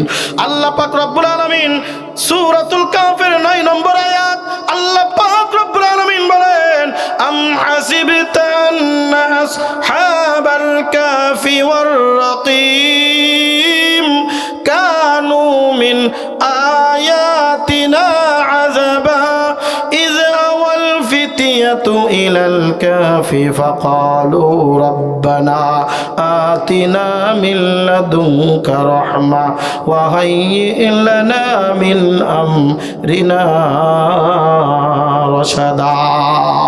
আল্লাহ পাক রব্বুল আলামিন নিজেই আযীব শব্দ উল্লেখ করেছেন, অর্থাৎ তোমার কাছে এমন একটা প্রশ্ন করেছে, এ নবী গো, যেই ঘটনার বড় আশ্চর্যজনক একটা ঘটনা, যেই ঘটনাটা বড় আজীব একটা ঘটনা, যেই ঘটনাটা আল্লাহ পাক রব্বুল আলামিন বলেন আহসান আজাবা, এটা বড় একটা আশ্চর্যজনক ঘটনা। যেই ঘটনাটা আজকের থেকে 1 দিন 2 দিন নয়, 100 বছর 200 বছর নয়, পৃথিবী সৃষ্টির 500 বছর পরে যেই ঘটনাটা আমি ঘটিয়েছিলাম, সুদূর শাম দেশের মধ্যে 9 জন যুবক ছিল। যেই যুবকগুলোকে আল্লাহ পাক রব্বুল আলামিন আল্লাহর ঈমানের নূর আর বদৌলত দান করেছিলেন। ওই সময়ের বাচ্চা ছিল, বাচ্চা বড় জালিম, বড় জালিম। সে নিজের খোদা দাবি করেছিল, যে নিজেকে মূর্তির সাথে তুলনা করে মূর্তি পূজা করতে বাধ্য করত। কিন্তু তারা যখন আল্লাহর দরবারে ঈমান আনয়ন করলো, তাদেরকে এবার ডাক দিছে, এইদিকে আয়, এইদিকে আয়। একটা যুবক যখন আল্লাহর দ্বীনের পথে চইলা যায়, যুব সমাজ যখন দ্বীনের পথে যায়, আমি মনে করি ওই সমাজটা সোনার সমাজে পরিণত হয়ে যায়। জোরে জোরে কোন কথা ঠিক কি ঠিক না? আল্লাহ পাক রব্বুল আলামিন বলেন, কানু মিন আয়াতিনা আযাবা। এই আসহাবে কাহফের ঘটনার আল্লাহর নিদর্শনাবলীর মধ্যে আশ্চর্যজনক একটা নিদর্শন। আল্লাহ পাক ঘটনা এভাবে বয়ান করেন, ইযা ওয়াল ফিতিয়াতু ইলাল কাফি ফাকালু রাব্বানা আতিনা মিন লাদুনকা রাহমা ওয়া হায়্যি লানা মিন আমরিনা রাশাদা। এইবার তাদেরকে যখন ওই বাচ্চা একত্রিত করলো, বলে শুনলাম তোমরা নাকি আমার পলেমা, আমার কথা শোনো না, তোমরা শুনলাম আমার দিনের উপরে চলো না, দেবদেবীর মূর্তির পূজা করো না, আমাদের দেবদেবীর কথা শোনো না। তখন ওই 9 জন যুবক ডাক দে বলে, বাচ্চা যায় মাটি দিয়া বানান, যেই জিনিসগুলি পাথর দিয়া বানান, যেই জিনিস দিয়া নিজের হাতে বানান, যে কাউকে উপকার করতে পারে না, লা ইয়ানফাউহু ওয়া লা ইয়াদুররুহু, যে কাউকে ক্ষতিও করতে পারে না, যাকে ঘুষি দিলে পয়লা যায়, যে খাইতে পারে না, যে চলতে পারে না, সে আবার কেমনে খোদা হয়? কথা বলেন ঠিক কি ঠিক না? আরে আমার খোদা তো রব্বুল আলামিন, আমার খোদা তো মহান মালিক রব্বুল আলামিন, আমার খোদা তো মহান মালিক রব্বুল আলামিন, আমার খোদা তো আল্লাহ, যেই আল্লাহ আমাকে সৃষ্টি করেছে, যেই আল্লাহ আমাকে দুনিয়ায় পাঠিয়েছে, যেই আল্লাহ আমারে কথা বলার শক্তি দিয়েছে, যেই আল্লাহ আমার চোখ দিয়া দেখার শক্তি দিয়েছে, যেই আল্লাহ আমার কান দিয়া শোনার শক্তি দিয়েছে, যেই আল্লাহ আমার জিহ্বা দিয়া কথা বলার শক্তি দিয়েছে, যেই আল্লাহ জিহ্বা দিয়া 7 জায়গার শক্তি দিয়েছে, যেই আল্লাহ নাক দিয়ে আমার ঘ্রাণ শোকার শক্তি দিয়েছে, কথা বলেন ঠিক কি ঠিক না? যেই আল্লাহ আমারে পা দিয়া চলার শক্তি দিয়েছে, যেই আল্লাহ আমার ব্রেন দিয়া দুনিয়ার কাজকর্ম করার শক্তি দিয়েছে, এ বাগারপাড়ার মুসলমান, কলিজার টুকরা যুবক, এ আমার মুরব্বী বাবাজিরা রে, আল্লাহ পাক রব্বুল আলামিন যদি আমার সব কিছু ঠিকঠাক করে রাখতেন, আর যদি শুধুমাত্র ওই ব্রেনের একটা তার মাত্র যদি একটু লুজ করে দিতেন, বলেন তো আমার এই দেহের কোনো দাম ছিল? গত কয়েকদিন আগে আমি টাঙ্গাইল কালিহাতি থানার একটা মাহফিলে যাইতেছিলাম।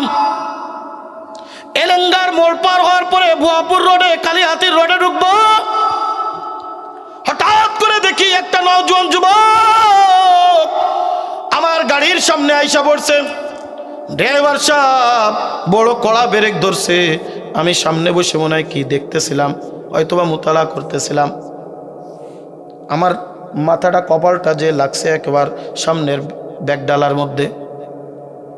ড্রাইভারের একটা ধমক দিলাম, এরকম ব্রেক করে না কি কয় হুজুর সামনে দেখেন।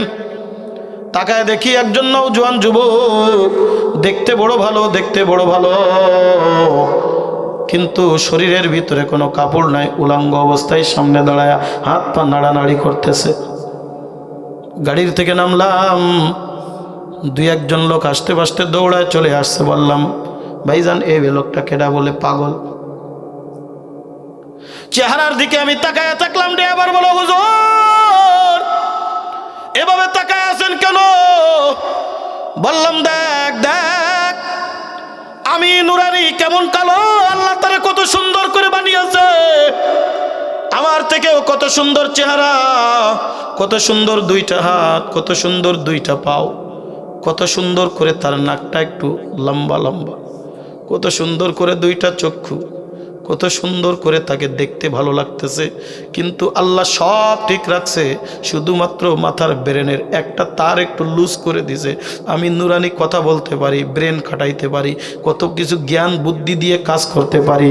এত সুন্দর চেহারা থাকা সত্ত্বেও সব কিছু ঠিক ছিল, একটা ব্রেনের তার নষ্ট হয়ে যাওয়ার কারণে এই লোকটা আর নিজের হিতাহিত জ্ঞান নাই, নিজের পোশাকটাও পরিধান করে না, উলঙ্গ অবস্থায় ঘুরে বেড়ায়, মানুষ দেখে হাসাহাসি করতেছে। আমি তো খালি গায়ে ঘুরতে তো দূরের কথা, একটা গেঞ্জি গায়ে দিয়ে মাথায় টুপি ছাড়া রাস্তায় বাইর হইলে আমার বড্ড লজ্জা লেগে যায়। জোরে জোরে কোন কথা ঠিক কি ঠিক না? এ কলিজার টুকরা যুবক, এ আমার মুরব্বী বাবা জিরারে পর্দর অন্তরের মাগো, গভীর মনোযোগ, গভীর মনোযোগ। ওই আল্লাহ পাক রব্বুল আলামিন নওজোয়ান যুবক 9 জনের মধ্যে ঈমানের নূর ঢুকায়া দিছে, ঈমানের নূর ঢুকায়া দিছে। ওই কাফির বাচ্চা, ওই জালিম বাচ্চা তাদেরকে পাকড়াও করে ধরে আনছে।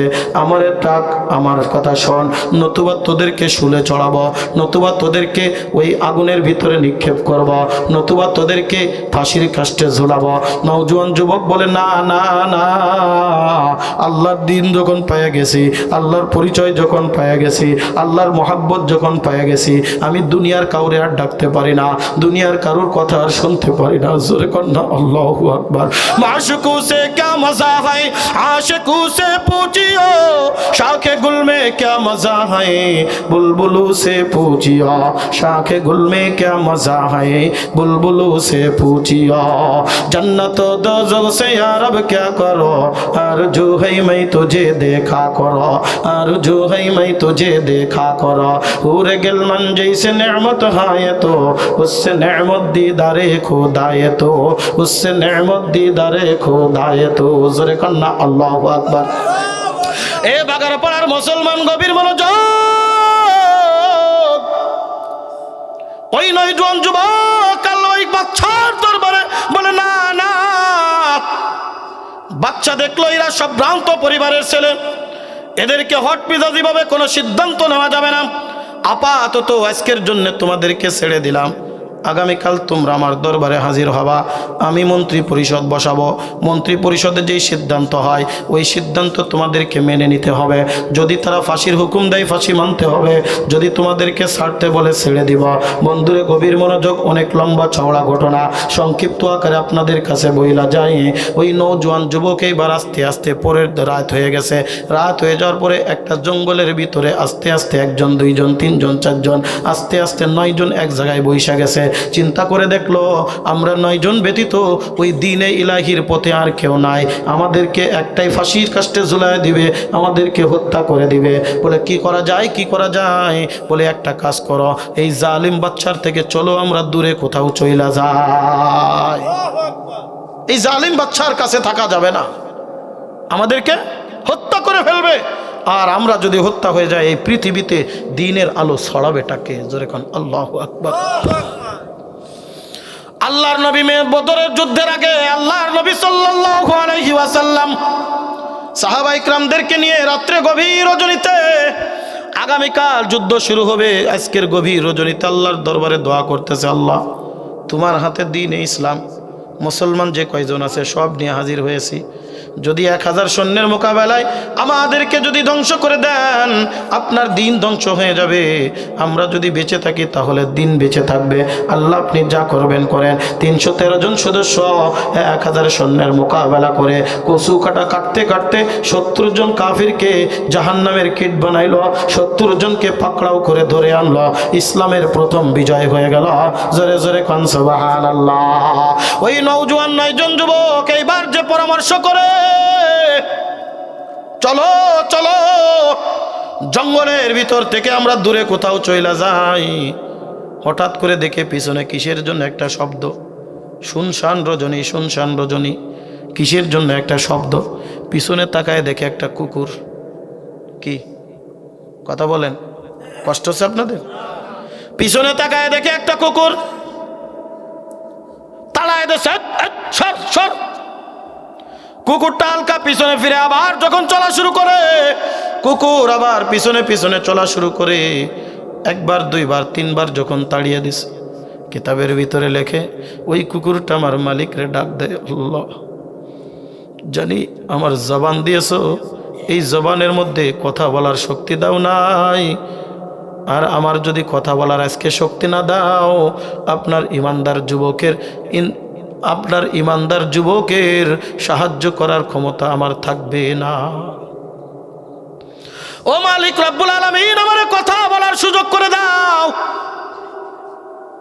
আল্লাহ পাক কুকুরের জবান খুলে দিল।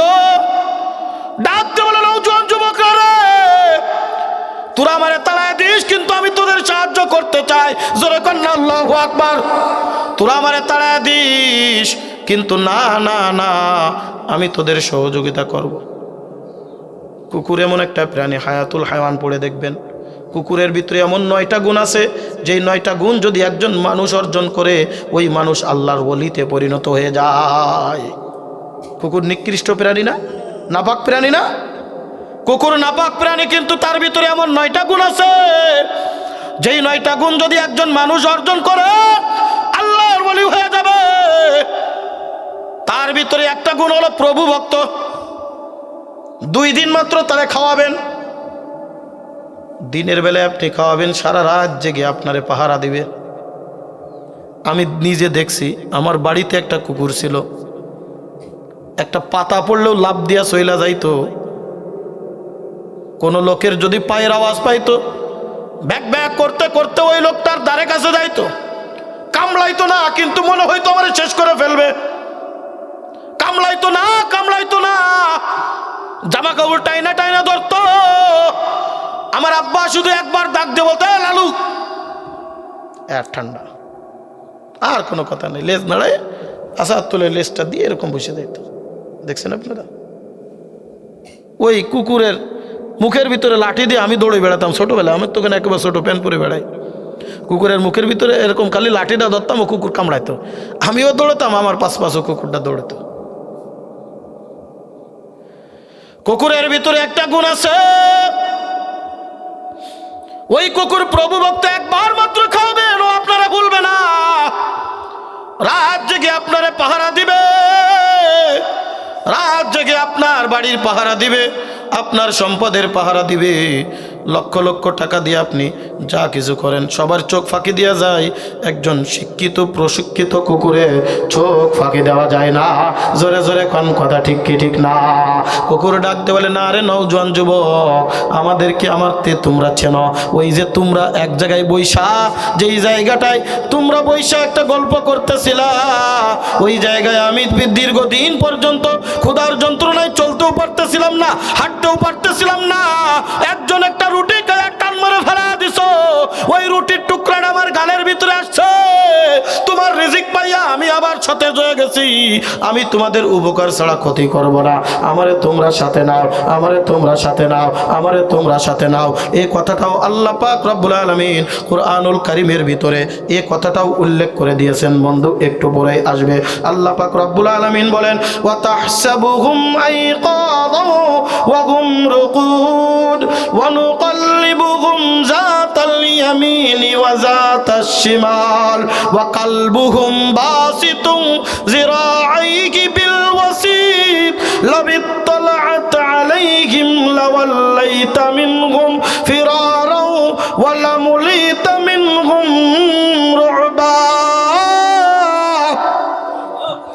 কুরআনুল কারীমের সূরাতুল কাফের 18 নম্বর আয়াত 295 নম্বর পৃষ্ঠা, কুরআন 15 নম্বর পারা 13 নম্বর পৃষ্ঠা শেষের লাইন।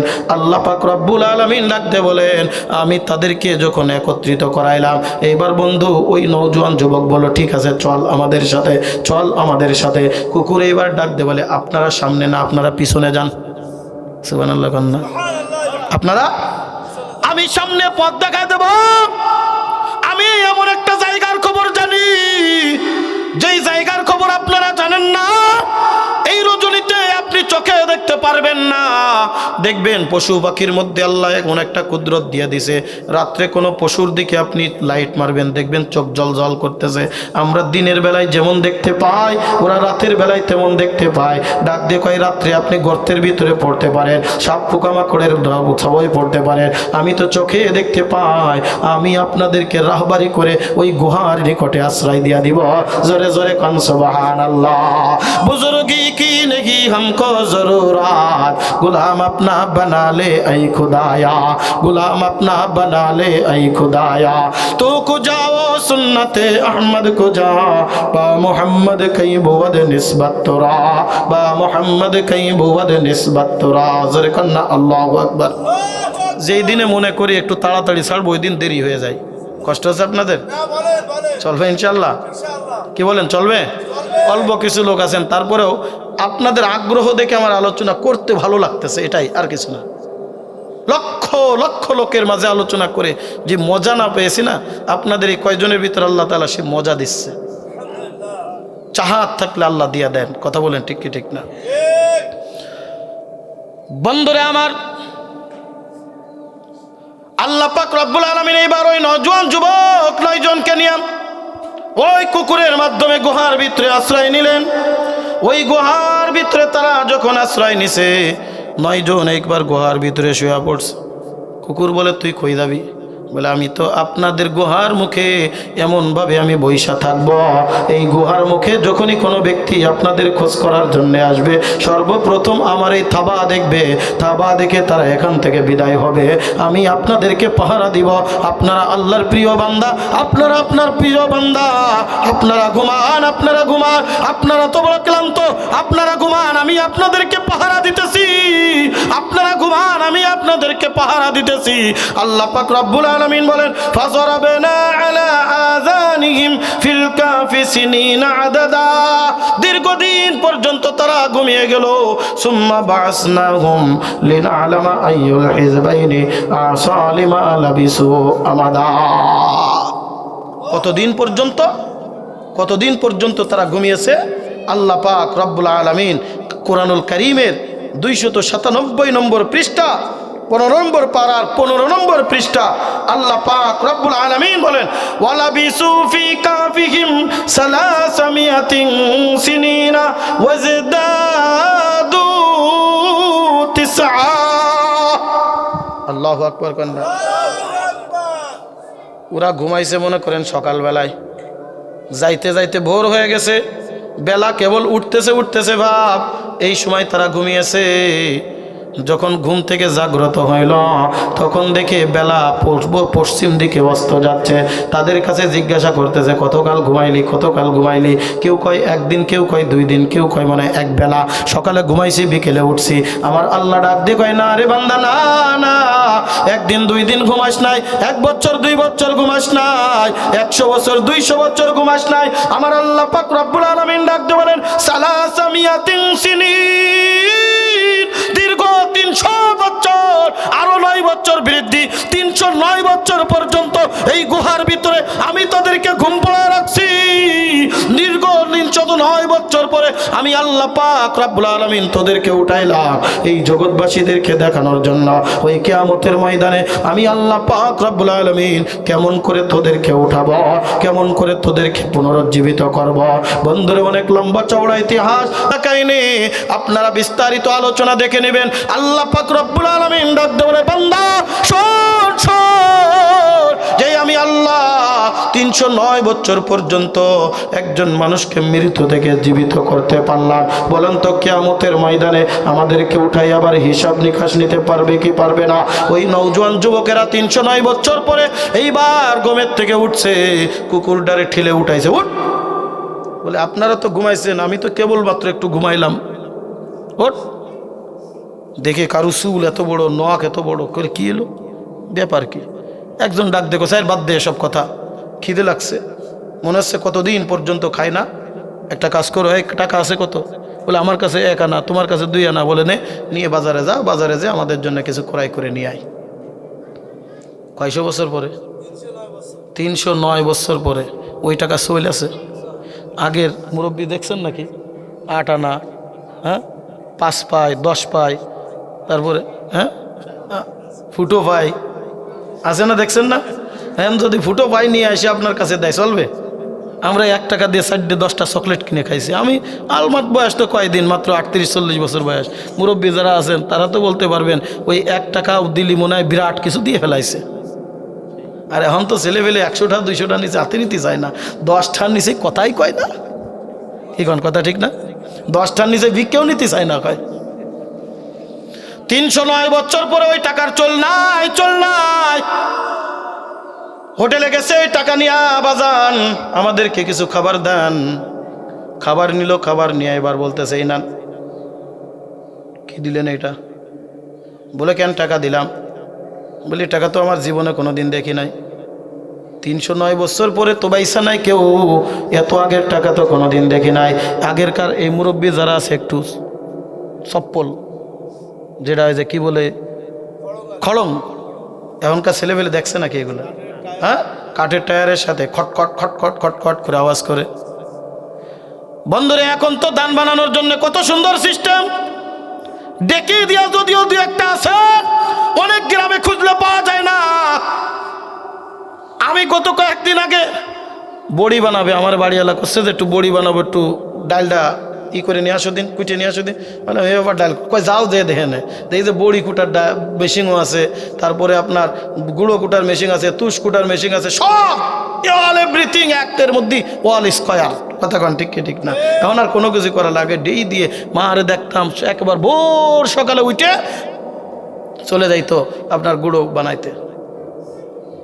সকাল 8টা 9টা 10টা বাজে যেত, আইসে ওই গুঁড়ো দিয়ে সিটে ফিটে আর ভাজা ফিটে যে পরিমাণ খাইতাম না, এখন সেই মজাও নাই, সেই জিনিসও নাই। কথা কন ঠিক কি ঠিক না? এখন আর খাওয়ানো নাই। আমার হুজুর কাছে, হুজুর খান না, আমি বললাম খাওয়ান আছে নাই, কারণ এখন যা এ খাইয়ে পারা যায়, এ খায় কয়জন? আগেরকার মানুষ সকালবেলায় পান্তা ভাত 2 গামলা সাইছিয়ে কাঁচা মরিচ আর একটু কি দিয়ে পিএস দিয়ে 2 গামলা সাইটিয়ে চলে গেছে মাঠে, সারা দিন কাজ করেছে, বিকেলবেলায় কোনো রকম এসে খাইয়ে দে, নাক টেনে দে, গম। কথা কন ঠিক কি ঠিক না? এখনকার মানুষের সেই জোরও নাই, তাই না? 300 বছর পার হয়ে গেছে, নিয়ে গেছে, বলে এই টাকা তো জীবনে কোনোদিন দেখি না। বলে কালকেই না আমরা কিনে খেলাম এই টাকা দিয়া। কে পাগল? কালকে এই টাকা কোনে পাবি তুই? কোন দেশে আছেন? আমার বাড়ি এই জায়গায়। এক মুরব্বী টক টক টক টক করতে করতে আসে, কিতাবি আলেম, কিতাবি আলেম। এই নয়জন যুবকের কথা শুনেছিল। বলে তোমার নাম কি? বলে আমার নাম হলো কিতমিস। বলে তোমাদের সাথী আরো 7জন না 8জন আসেনি? বলে আপনি জানেন কেমনে? ভয় পেয়ে গেছে, জালেম বাচ্চার খপ্পরে পড়ে যাব। আস্তে আস্তে ভিড় জমে গেছে, আদিকালের লোক পাইছি, আদিকালের লোক পাইছি। আস্তে আস্তে ভিড় জমে গেছে, লোকজন বলা বলি করতেছে এরা কি সেই 9 জন যেই 9 জনরে বাচ্চা ধরতে চাইছিল? আরো ভয় পেয়ে গেছে, দৌড় দেবে দেবে ভাব। ওই বুড়ো জড়াই ধরছে আর চোখের পানি ফেলায় বলে, না তুমি দৌড় দিও না, তুমি দৌড় দিও না। তোমাদের ইতিহাস তো আমরা 200 বছর আগে পড়ে আসছি, আমার বয়স হলো 164 বছর, আর আমি 200 বছর আগে পড়ছি। বন্ধুরে আমার, গভীর মনোযোগ। ওই নওজোয়ান যুবক অবাক হয়ে গেলেন, বলে তোমাদের ইতিহাস তো স্বর্ণাক্ষরে লেখা আছে, 300 বছর আগের কাহিনী এটা, 300 বছর আগের কাহিনী, 300 বছর আগের মানুষ, বিল জমে গেছে। বলে তোমার আর 8 জন, আর কুকুরটা কোথায়? বলে কুকুরের খবরও কি আপনার কাছে আছে? বলে আমাদের কাছে সব খবর আছে। বন্ধুরা, অনেক লম্বা চওড়া ইতিহাস। ওই কুকুরের কাছে নিয়ে গেছে, ওই লোকজনের কাছে নিয়ে গেছে। এইবার ওই লোকজনের কাছে নিয়ে যখন গুহার ভিতরে আশ্রয় করছে, আল্লাহ পাক আজরাইলরে ডাক দিয়ে বলে, আজরাইল, আমার যা দেখানোর দরকার হয়েছিল, আমার কুদরত জাহির করার দরকার ছিল, আমি আল্লাহ জাহির করে দিয়েছি। এই নওজোয়ান যুবক যখন এই গুহার ভিতরে আশ্রয় নেবে, নেওয়ার সাথে সাথে এই নওজোয়ান যুবক আর এই কুকুরের জানটা একসাথে কবজ করে নিবা। জোরে জোরে কান আল্লাহু আকবার। এ কলিজার টুকরা যুবক মুরব্বী বাবা জিরারে, এই কারণে আমি যদি ঈমানের পথে থাকি, বরকত দান করবেন কে? বান্দা, আমি যা কিছু করি না কেন, ওই আল্লাহর সাথে আমার সম্পর্ক তৈরি করা। এই কারণে হাতে পায়ে দৌড়াত কইরা যে, রে বাবা, একটু মনটারে বুঝাও, চক্ষুটা বন্ধ করে মাথাটা নিচের দিকে লাগায়া ওই কবরের কথা স্মরণ করি আল্লাহর দরবারে কান্দো। ওই অন্ধকার কবরে যদি একবার ধরা খাইয়া যাও, ঈমানের আমল না দিয়া যদি মাওলার কবরে যাই রে বাজার, ধরা খাইলে কিন্তু কোনো উপায় থাকবে না। এই জন্য হাতে বেদরত কইরা যায়। রাত প্রায় 12টা বাজতে গেল, আর আপনাদেরকে আমি কষ্ট দিব না। আল্লাহ পাক রব্বুল আলামিন আমাদেরকে ইমানদারের কাতায় নামটাকে কবুল আর মঞ্জুর করে নেয়। এ কলিজার টুকরা যুবক, আমার মুরব্বী বাবাজিরা রে, এ পর্দার অন্তরালের মাগো, হাতে পায়ে দরুদ কইরা যায়, আসো আসো, আল্লাহর ইবাদত কখনো ভুইলো না, দিন কখনো ছাইড়ো না, কোরআন কখনো ছাইড়ো না, আল্লাহরে কখনো ভুইলো না। ওই আল্লাহরে যদি একবার ডাকার মতো ডাকতে পারো, আমার আল্লাহ মরতে দেরি, জান্নাত দিতে দেরি করবে না। খুদানা কাজটা যদি আমার আল্লাহরে না ডাইকা ওই অন্ধকার কবরে যাও, ওই অন্ধকার কবরটা যদি জাহান্নামের আগুনে ভইরা যায়, এ কলিজার টুকরা যুবক, সহ্য করতে পারবি না রে। এ আমার মুরব্বী বাবাজিরা রে, চক্ষুটা বন্ধ করে মাথাটা নিচের দিকে লাগায়া মনরে বুঝাও রে মোর। এই দুনিয়ায় কত মানুষ ছিল, আজকে তারা দুনিয়ার জমিনের ভিতরে নাই।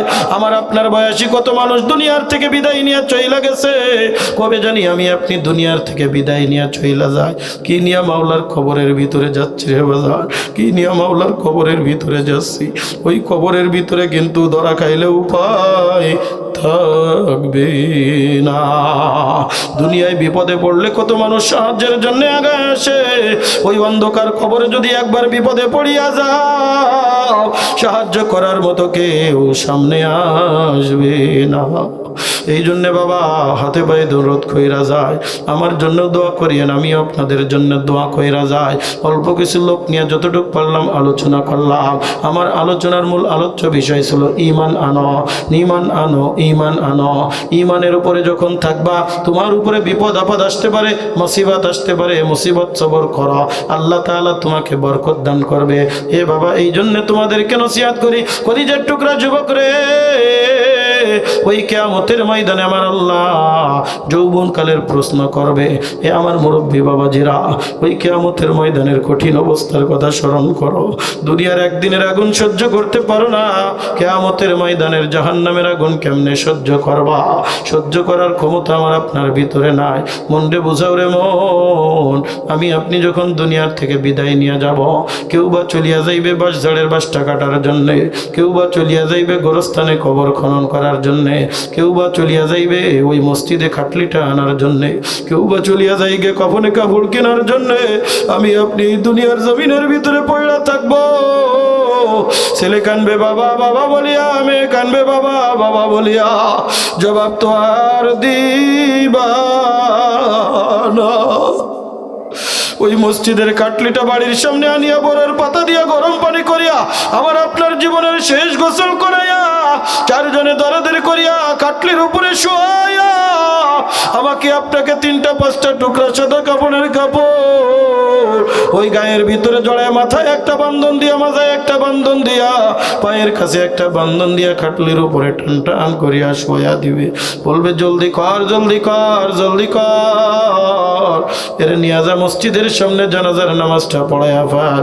জানাজার নামাজ পড়াইয়া চারজনে ধরাধরি করি আমার আপনার লাশটা অন্ধকার কবরে নিয়ে রওনা দিবে। এ বাবা, কত মানুষের জানাজা পড়া দেখলা, কত মানুষের নামাজ জানাজা পড়লা, একবারও কি ভাবিয়া দেখছো আমার আপনার জানাজা কেমনে পড়বে? ওই লাশের জায়গায় নিজের লাশটা একটু কল্পনা কইরা দেখো, ওই কবরের জায়গায় নিজের কবরটা একটু কল্পনা কইরা দেখো। ওই কবরের পাশে রাখিয়া দুইজন দুই দিক থেকে লাফ দিয়া কবরের ভিতরে নামিয়া যাইবে।